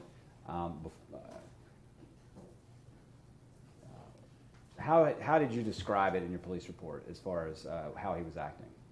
I believe I mentioned acting hysterical, acting upset. Okay. And what do you mean by that? What do you mean by hysterical and upset, or acting like that? I mean, like, when I say he was acting hysterical, I literally mean felt like he was acting hysterical, not genuine, but acting. Have you experienced people that have reacted to trauma and things like that over the course of your career as a police officer? Yes, sir. There's been multiple incidents where I've gone to scenes, whether it be a homicide that just occurred, and there's family members that come out acting, upset, distraught, in shock. And I've also been to suicides where family members have. Judge, I'll go ahead and object to this point. I mean, that's not relevant. Whatever he's seen at some other scenes doesn't have anything to do with this. Look, it does. It goes to his experience and the foundation for what he's testifying to, Judge, completely. Allow whatever objection. You're finishing. You've seen suicides. Yeah, I write on suicides where a husband is called and said his wife just shot himself or shot herself, and I've seen the look on him and the way he acted and the emotions that take place during some kind of instance like that. Let me ask you this. Would you agree, having done this for that long, people react differently to trauma? They do. Okay. So is there a general there's got to be a broad spectrum of how people react. Yeah, there is. There's usually like a consistency in the way they act. They're very emotional, and they stay very emotional until things start to calm down a little bit. Time goes by, but they're still distraught. You can just see at that point, some people are just in plain shock. They got that stare, like they just keep staring at you, like they're just out of it. Like catatonic. Mm-hmm. And there's consistency in the way each person is different, but there's also consistency in the way each person reacts to things. And within that broad spectrum of how people react, was the defendant's behavior at the scene, from your experience, outside of that spectrum? Same objection. Same response. Well, to that objection, we'll sustain the objection. I'm going to overrule it. You can ask it based on what you objected to. Thank you. That means go along. Move forward. Hurricane's coming. No, all right. It was not artfully phrased, but it means that you can answer the question. Over objection. I would say there was no consistency in the way he was acting whatsoever. Now, When, can you estimate to the jury how many chest compressions you did? If you just to estimate as best, how long were you down there with that child? It felt like a long time, but I would have to estimate. I didn't really start losing track after I started. I was doing compressions at the same time. I'm talking to Officer Folia, like, hey, I think this child's been dead for a long time. I don't think there's anything else we can do. And she kept on, and she even said, like, let's just keep going, let's just try. And it got to that point where we couldn't try any further. It was obvious at that point. But I would have to say it was probably about 90 to 100 in that area. That's how I would have to estimate. And when you arrived, was there only, how many doors were open?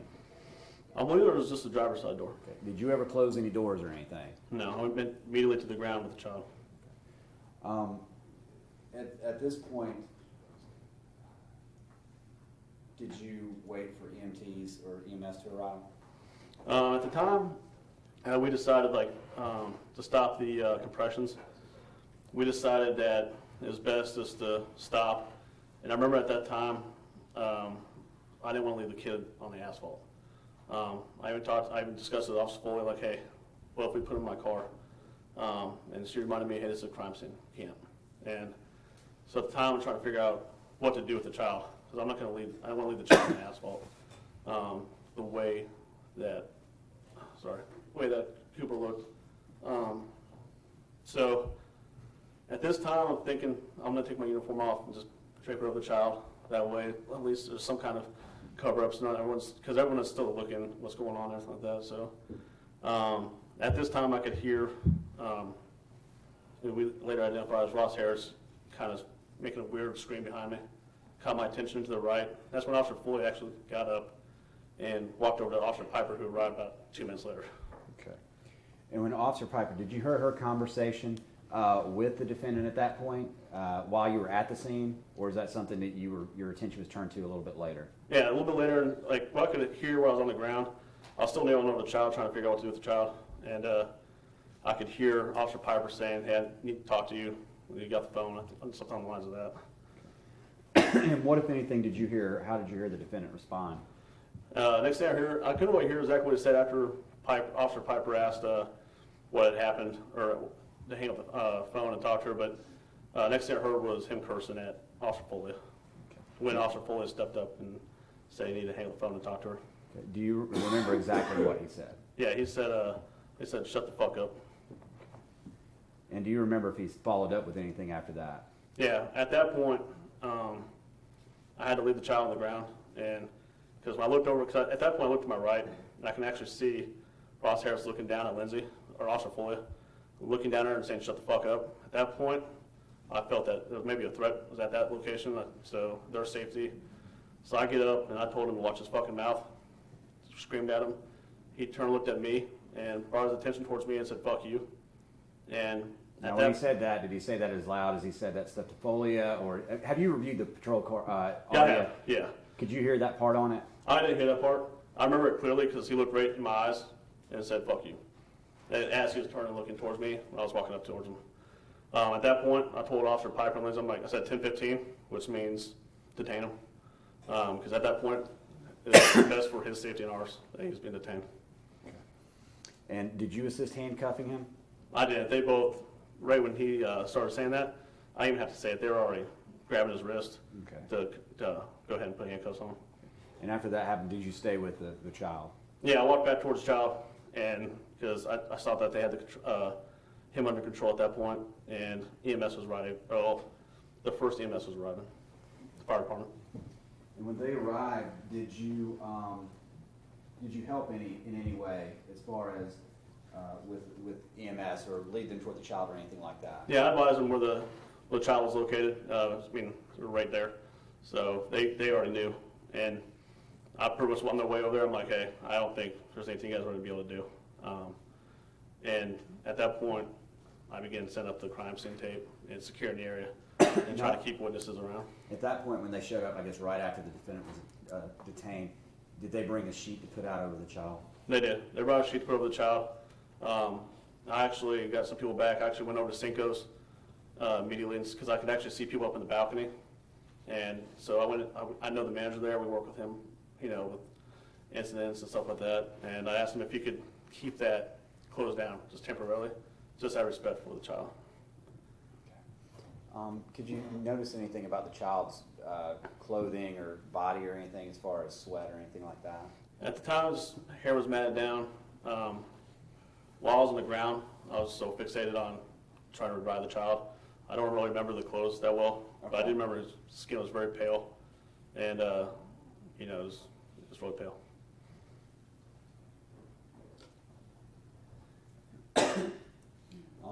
After, did other detectives and officers show up on scene? Yeah, my sergeant showed up on scene pretty quick. He used to work in Persons. He's my current supervisor at that time, as well as detectives from Persons and other detectives from other areas to try to help out the other departments. Did you start cordoning off and setting up what's known as a crime scene, an initial crime scene? And Yeah. what do you do usually to do that? Set up the crime scene is you pretty much try to get an area that's safe enough to put, the yellow tape up, put it around the crime scene, big square, just enough where people can work and keep safe, the area safe. So. During, excuse me, the time you were there, did you ever see the defendant in your interactions with him at all crying or anything of that nature? I never saw him cry once. Did you remain at the crime scene the entirety of the time? I did. Okay. Tell the jury what your role was there at the crime scene after detectives and everybody arrived. Yeah, as the detectives arrived, I kind of gave them a rundown of what had just occurred, what I saw, what I witnessed. Then, as time went by, crime scene showed up. I helped along with the crime scene. They started taking measurements from as far as pictures, but as far as what I did is help with the measurements. Crime scene was doing the measurements from the child's area to where, every corner of the car, the distance, and crime scene tech would yell out how far, how many inches. I'd write it down for him, help him out with that kind of aspect of things. And during this time, did you ever pay attention to the defendant in a patrol car, the back of the patrol car, or anything? I had seen him, looked over a few times, looked down. Okay, and what did you notice when you looked back toward the car? Just calmness, sitting in the car. I didn't see any emotion whatsoever when I looked down. And during the time, I'm sorry, still sick here. Did you do anything else once the crime scene was finally released? Once the crime scene was released, pretty much helped gather up the sheets, crime scene tape, and that's about it.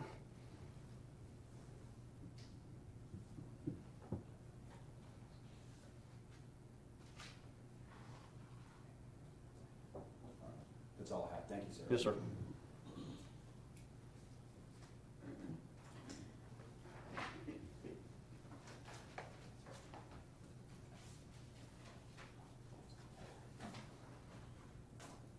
All right, Officer Gallimore, you are a sworn police officer, correct? That's correct, sir. And you're employed by Cobb County Public Safety? Yes, sir. All right. And as part of your job as a police officer, you have to make reports. That's correct, sir. Okay. And you make reports of the cases you work on and the things you observe, and then those reports are looked at by a supervisor, and those are kept in the regular course of your business, right? That's correct, sir. Okay. I'm going to show you. I'm showing this report.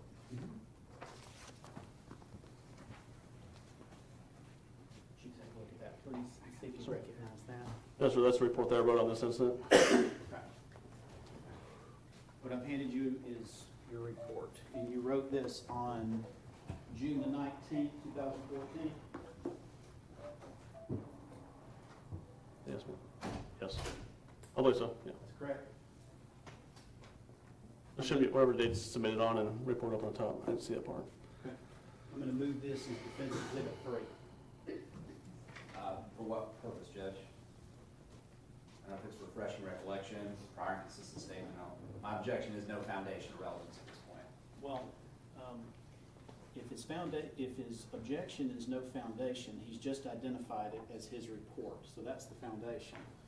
Relevance is it's his report that he made on this particular case. Judge, that's absolutely hearsay unless there's some exception and he hasn't laid a foundation yet. What exception? There For is an what exception. purpose?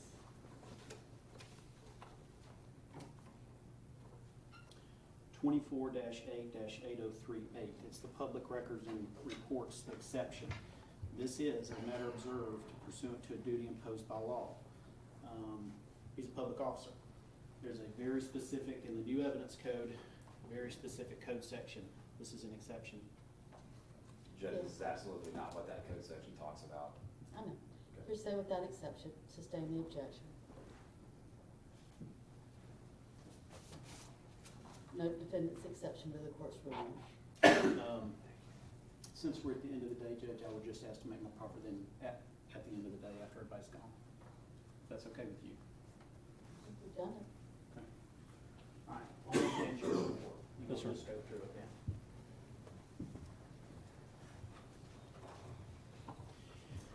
Now, you would agree that this was a rather significant case for you professionally, because it involved the death of a child, right? Absolutely. Okay. And you came back and you made a report that, was it that night or at the end of that shift or the very next day? It'd be at the end of my shift whenever I was going back to precinct. Okay. So I want you to take a look at the first paragraph where you indicate that you see a crowd of people standing around a vehicle looking at the ground. And then you put in your report that you also witnessed a white male talking on a cell phone. And then you described, in your report, you described the demeanor of that man. Would you tell the jury how you described the demeanor of that man? I wrote it was acting hysterical and extremely upset. Acting hysterical and extremely upset. Okay? The man on the cell phone. Correct? Yes, sir. Okay. And is this the man that you're talking about? That in your report, at the end of your shift, said was acting hysterical and extremely upset? That's correct. Okay. I want you to show me where in your report, if you would direct me, to where you make any suggestion that he was acting or putting on some sort of a performance to be hysterical or extremely upset. Well, I just put up there he is acting hysterical and extremely upset. Okay. That's absolutely why I put acting. You, the report is 1 page long, and your testimony is because you used the word acting hysterical and extremely upset. What you really meant is that he was putting on some sort of a show. Is that what you meant? I would say that he was not acting genuine. Okay. And Show acting me- I'm sorry. Right, that's exactly what I thought. That's what I was saying. He was literally. I felt that the acting was actually Okay. I want you to show me in your report where you say that he was not acting genuine. I don't not put that in my report. You don't put anywhere in that report anything about putting on a show or a performance or that it was fake or false. Nothing like that in your report, is there? That's correct. That's just going off my memory. If you'll take a look at the second paragraph, the second to the last sentence. No, I'm sorry, the third paragraph. I'm sorry. Let's go all the way down to the fourth paragraph. Okay? You talk about the fact that y'all gave some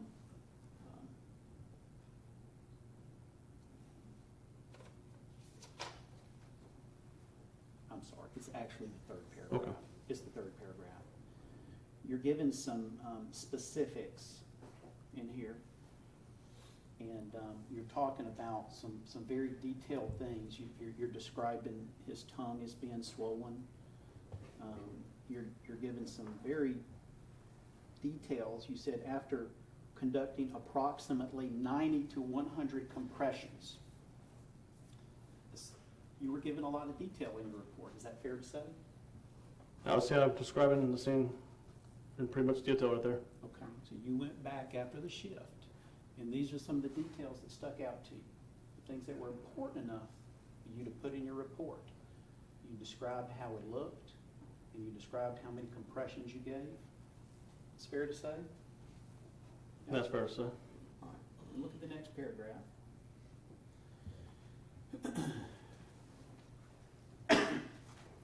You say, I reluctantly ceased CPR on the child and advised additional officers to start moving the crowd of people back to secure the crime scene. I want you to read that next sentence, please. When securing the scene, the father, Justin Harris, was still extremely upset and was not listening to officers when told to move back and provide his information. All right.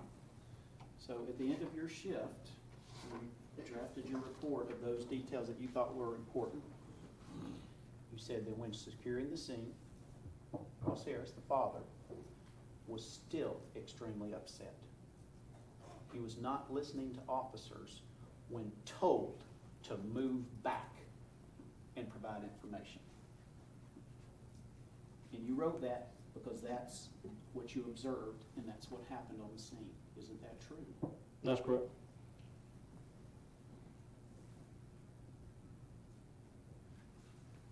You then wrote Officer Foley advised the male that he needed to step back and get off the phone. She was shooing him back away. Isn't that correct? I said he needed to step back and get off the phone. I didn't say shoot away. Okay. Your words, she told him to step back. Yes, sir. The male refused and became verbally aggressive toward Officer Piper, Officer Folia, and myself. Would you please read that next sentence? When asked again to step back and get off the phone, Mel screamed, "Fuck you," and continued to disobey commands. Officer Piper and Officer Fuller detained Harris and escorted the subject to her patrol unit. All right, thank you. All right, so for a second time, that was a detail you remembered at the end of your shift, that you had to tell him again to step back. Isn't that correct? I never told him to step back. Okay. You overheard Officer Piper or Foley to tell him to step back. Officer Fuller did. That's what I heard between Officer Fuller and him. Okay. Now, when asked in direct, when Mr. Boyd was questioning you, he asked you, when you first pulled up, describe the demeanor when you first saw him. Okay? And your response was, when I first saw him, he was talking on the phone. That's right, looking up in the air, talking on the phone. Okay. But when Mr. Boring asked you what his demeanor was, you left out the part in your report about him being hysterical and extremely upset. Yeah. He was acting hysterical and he was acting extremely upset. Okay.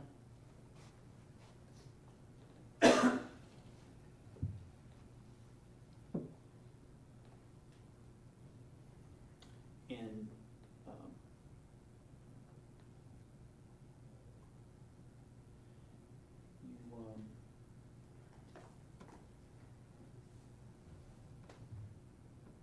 you talked about there being no consistency in the way he was acting. I want you to show me in your report where that was such an important thing that you noted that there wasn't any consistency in the way he was acting. In the report, I did not write down the consistency part. Just writing sounds consistent. It's just off my memory what I remember from that day and how he was acting and the consistency of when he was acting extremely upset and when he was being detained and completely acting not upset at all within a matter of seconds. Well, you would agree in the last paragraph, you remembered enough to write, after collecting all evidence near where the child lay, we then carefully picked Cooper up, using his first name, picked Cooper up from the hot asphalt where his father, Harris, had placed his small body once removed from the vehicle. All those sort of details, they made it into your report, right? That's correct. That's what it says. Okay. you testified that after Mr. Harris said the F word to Officer Piper Folia, you testified that you responded in kind. And what was it that you yelled at him? Watch his fucking mouth. Okay. And then your testimony was that he then said, F you. That's correct. Looked right at me and said, fuck you. Okay. Show me in your report where you noted that. That is the part that I was trying to get across when he looked at me and said, fuck you. And that's when I said 10:15 after that, which was what I was saying detained after that part. That's the part that I'm referring to, not the first part. All right. Well, you told Mr. Boring that you had a chance to listen to Piper's recording, right? That's correct. I've seen the video All and the right. recordings. Well, you would agree, we don't hear that in the recording, do we? I couldn't hear that in the recording. Okay. But you maintain that that's what he said, even though it's not in the recording. Absolutely. All right. And y'all were all right there together, you and Folia and Piper? That's correct. All three of us were right there. Okay. As close as we are or closer? Is that fair to say? All four of you. You and Piper and Folia and Ross Harris. Are you saying how close am I to Ross Harris? Or Yeah. who? Probably a little bit closer. All four of you were sort of right, almost within arm's reach while this hollering was going on. That's correct. Okay. So you certainly would agree that Officer Folia and Officer Piper, they would have been close enough to hear if he had said that. That's correct. They could have. I can't testify what they heard or not. Okay. Were you aware there's a transcript of what occurred right there at the scene from Folia's recording in her vehicle? Was it Foley's or Officer Piper's? Piper's, I'm sorry. That's correct. Officer Piper did have one, from my best understanding. And have you looked at that transcript? I've watched the video with the, the warning on it. Okay. And you would agree that neither in the transcript or the recording do we hear this second FU from Ross Harris as you just testified to under oath? That's correct. I can't actually hear it. When I actually watched the video, I can't hear it. But he did say fuck you and look directly at me. You had a chance to take a look at Officer Folia's report and Officer Piper's report? Not in detail. Okay. Have you taken a look at it enough to note that neither of them mentioned? Objection, Judge, hearsay as to what's in their report. They've already testified, Judge. That doesn't make it admissible. I sustain the objection.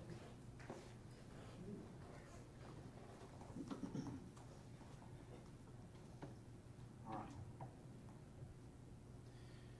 This happened in June of 2014, so that's almost 2.5 years ago. In all that time, you've never gone back and made any addendum to your report to add all of these things that we're now hearing about for the very first time today. I wrote this report and nothing else.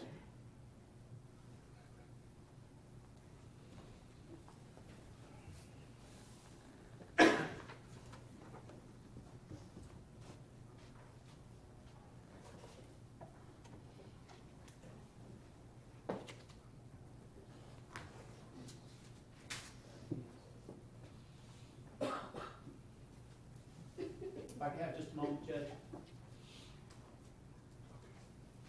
Yes, sir, you may. You are. Officer Gallimore, when you use the term acting in your report, is that first adjective, was that a description for all of his behavior? I would say behavior changed. Like I said, there's no consistency in the behavior itself. On that video, I think the jury's already seen it. Is there a lot of things that are inaudible and things like that on the patrol video? Yes, there is some and some not. Okay, and you actually listened to that right before you came in here, right? I did. I watched it this morning, sir. Okay, so you knew that that's not in there, what was said, right?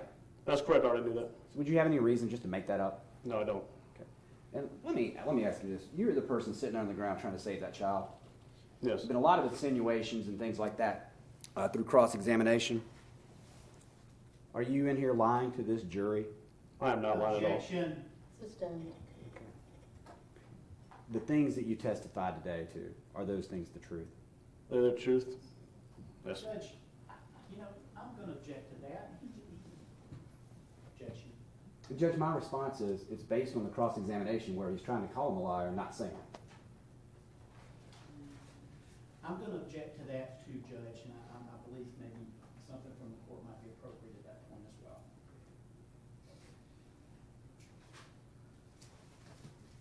I think we need to move on. Okay. That's all I have, Judge.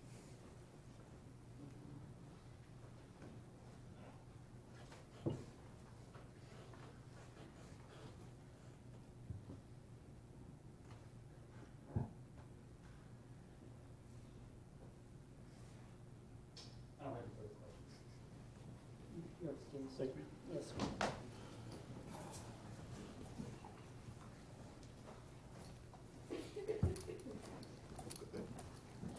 Is my witness count correct? Does that conclude the day's business? Yes, Your Honor. Ladies and gentlemen, eventually we're going to get on track. Right now, we all need to deal with the weather.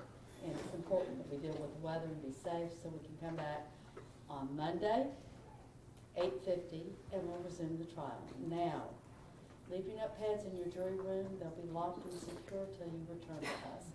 Keep an open mind. You've begun to hear some of the evidence.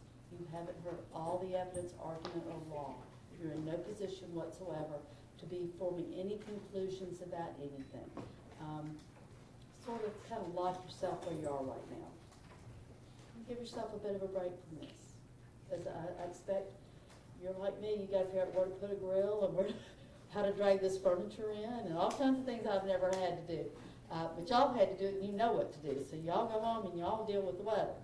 And enjoy some, I guess, downtime. I don't know. But anyway, keep an open mind, don't form conclusions about issues presented to you by the evidence. Leave your notepads in your jury room. Do not talk to each other, anyone else, or let anyone talk to you about the case. It's imperative. Social media, you know people are watching, so don't do it because it'll cause a big problem. And anything else that you could think of to acquire information about this case, do not do it. The fact of the matter is that everything that the law permits you to have about this case, you will have. And that's the information you'll have to do your work as a jury. It's going to come to you. You have to give it time. And for what we do in this courtroom to have quality and integrity is that we must follow the law. And the law says that what you know about the case has to come to you from this courtroom, only this courtroom. So, you know, let's take some time away from it. 100%. And then finally, be safe and well, and I will see you all on Monday. That's all right. Please watch your step, boy, down.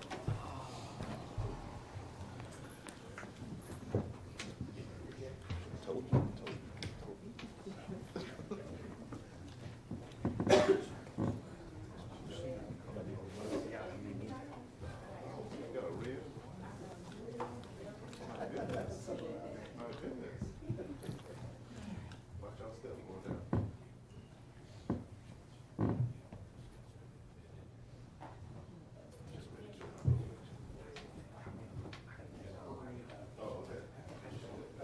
Thank y'all. Be seated, please. Please be seated. It's safer than in the car. All right, everyone, have a very good hurricane Matthew. Judge, can I put something on the record, please? Oh, probably depends on what it is, but of course you know. I don't think the court will like it, but I'd like to put it on the record anyway. Go right ahead. Okay. I'm gonna ask for a mistrial. Yes, sir. At this point, Judge, it's our position that our ability to fully cross-examine the last witness has been severely deprived and interfered with. What I asked to put into evidence had been identified by this witness as his report On this case, we found was his report on this case as a public officer. We are bombarded constantly by the district attorney's office with the fact that we have a new evidence code, and the first time we try to use the new evidence code, they're going to jump up and down about it. 24-8-8038 is a new, very specific code section that would authorize and allow us to do exactly what we're attempted to do here, which was to put the report of the police officer into evidence. That code section says that the following shall not be excluded by the hearsay rule, even though the declarant is available as a witness. Part 8, public records and reports. And it goes on down, Part 8B says, matters observed pursuant to duty imposed by laws as to which matters there was a duty to report, which is exactly what a police officer has. Part C says, it makes the distinction here, in civil proceedings and against the state in criminal proceedings, factual findings resulting from an investigation made pursuant to authority granted by law, unless the sources of information or other circumstances indicate a lack of trustworthiness. I think Milich and Carlson have both indicated this is a new rule which would authorize the defense to use reports, use police reports, but the state cannot use police reports against the accused. Do we have the? I'm gonna find somewhere in there.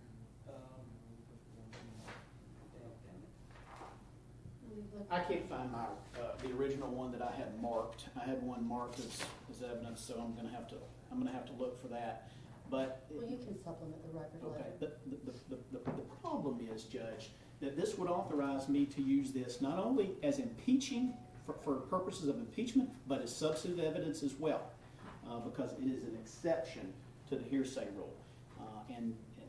This witness, what the court just heard, came out of the box with stuff that was not in his report, clearly against his report, was totally and completely different. And we had the right, in defending Mr. Harris, to bust him on it and to show the jury exactly what was in his written report.